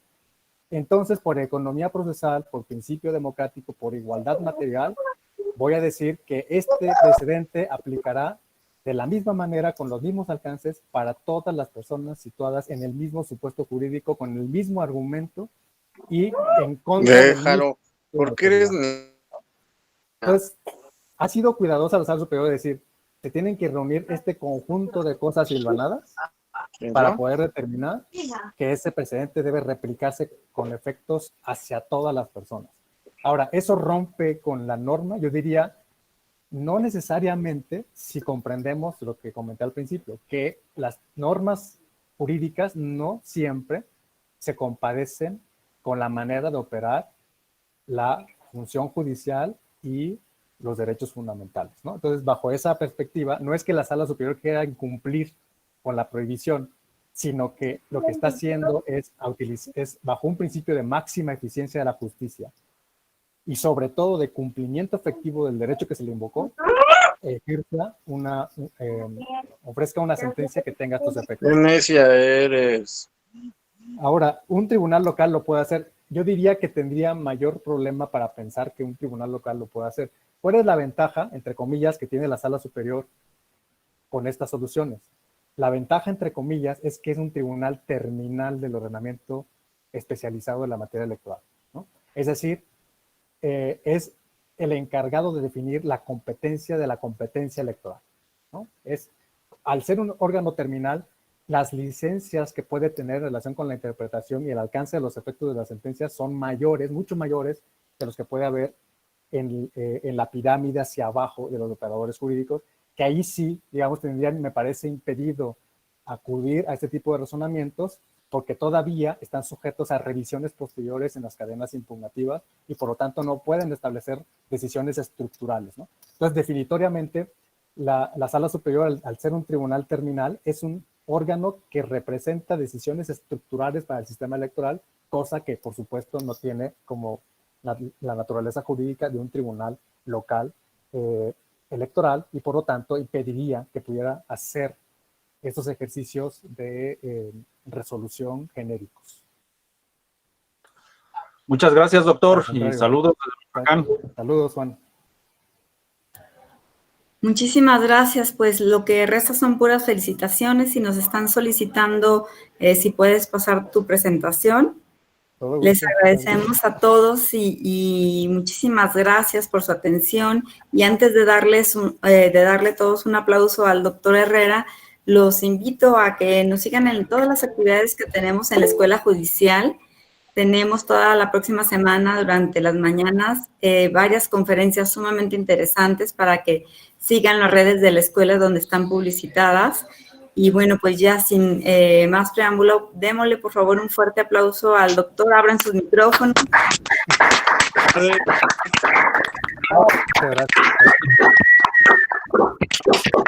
Muchas gracias. Muchas gracias a todos. Saludos a todos.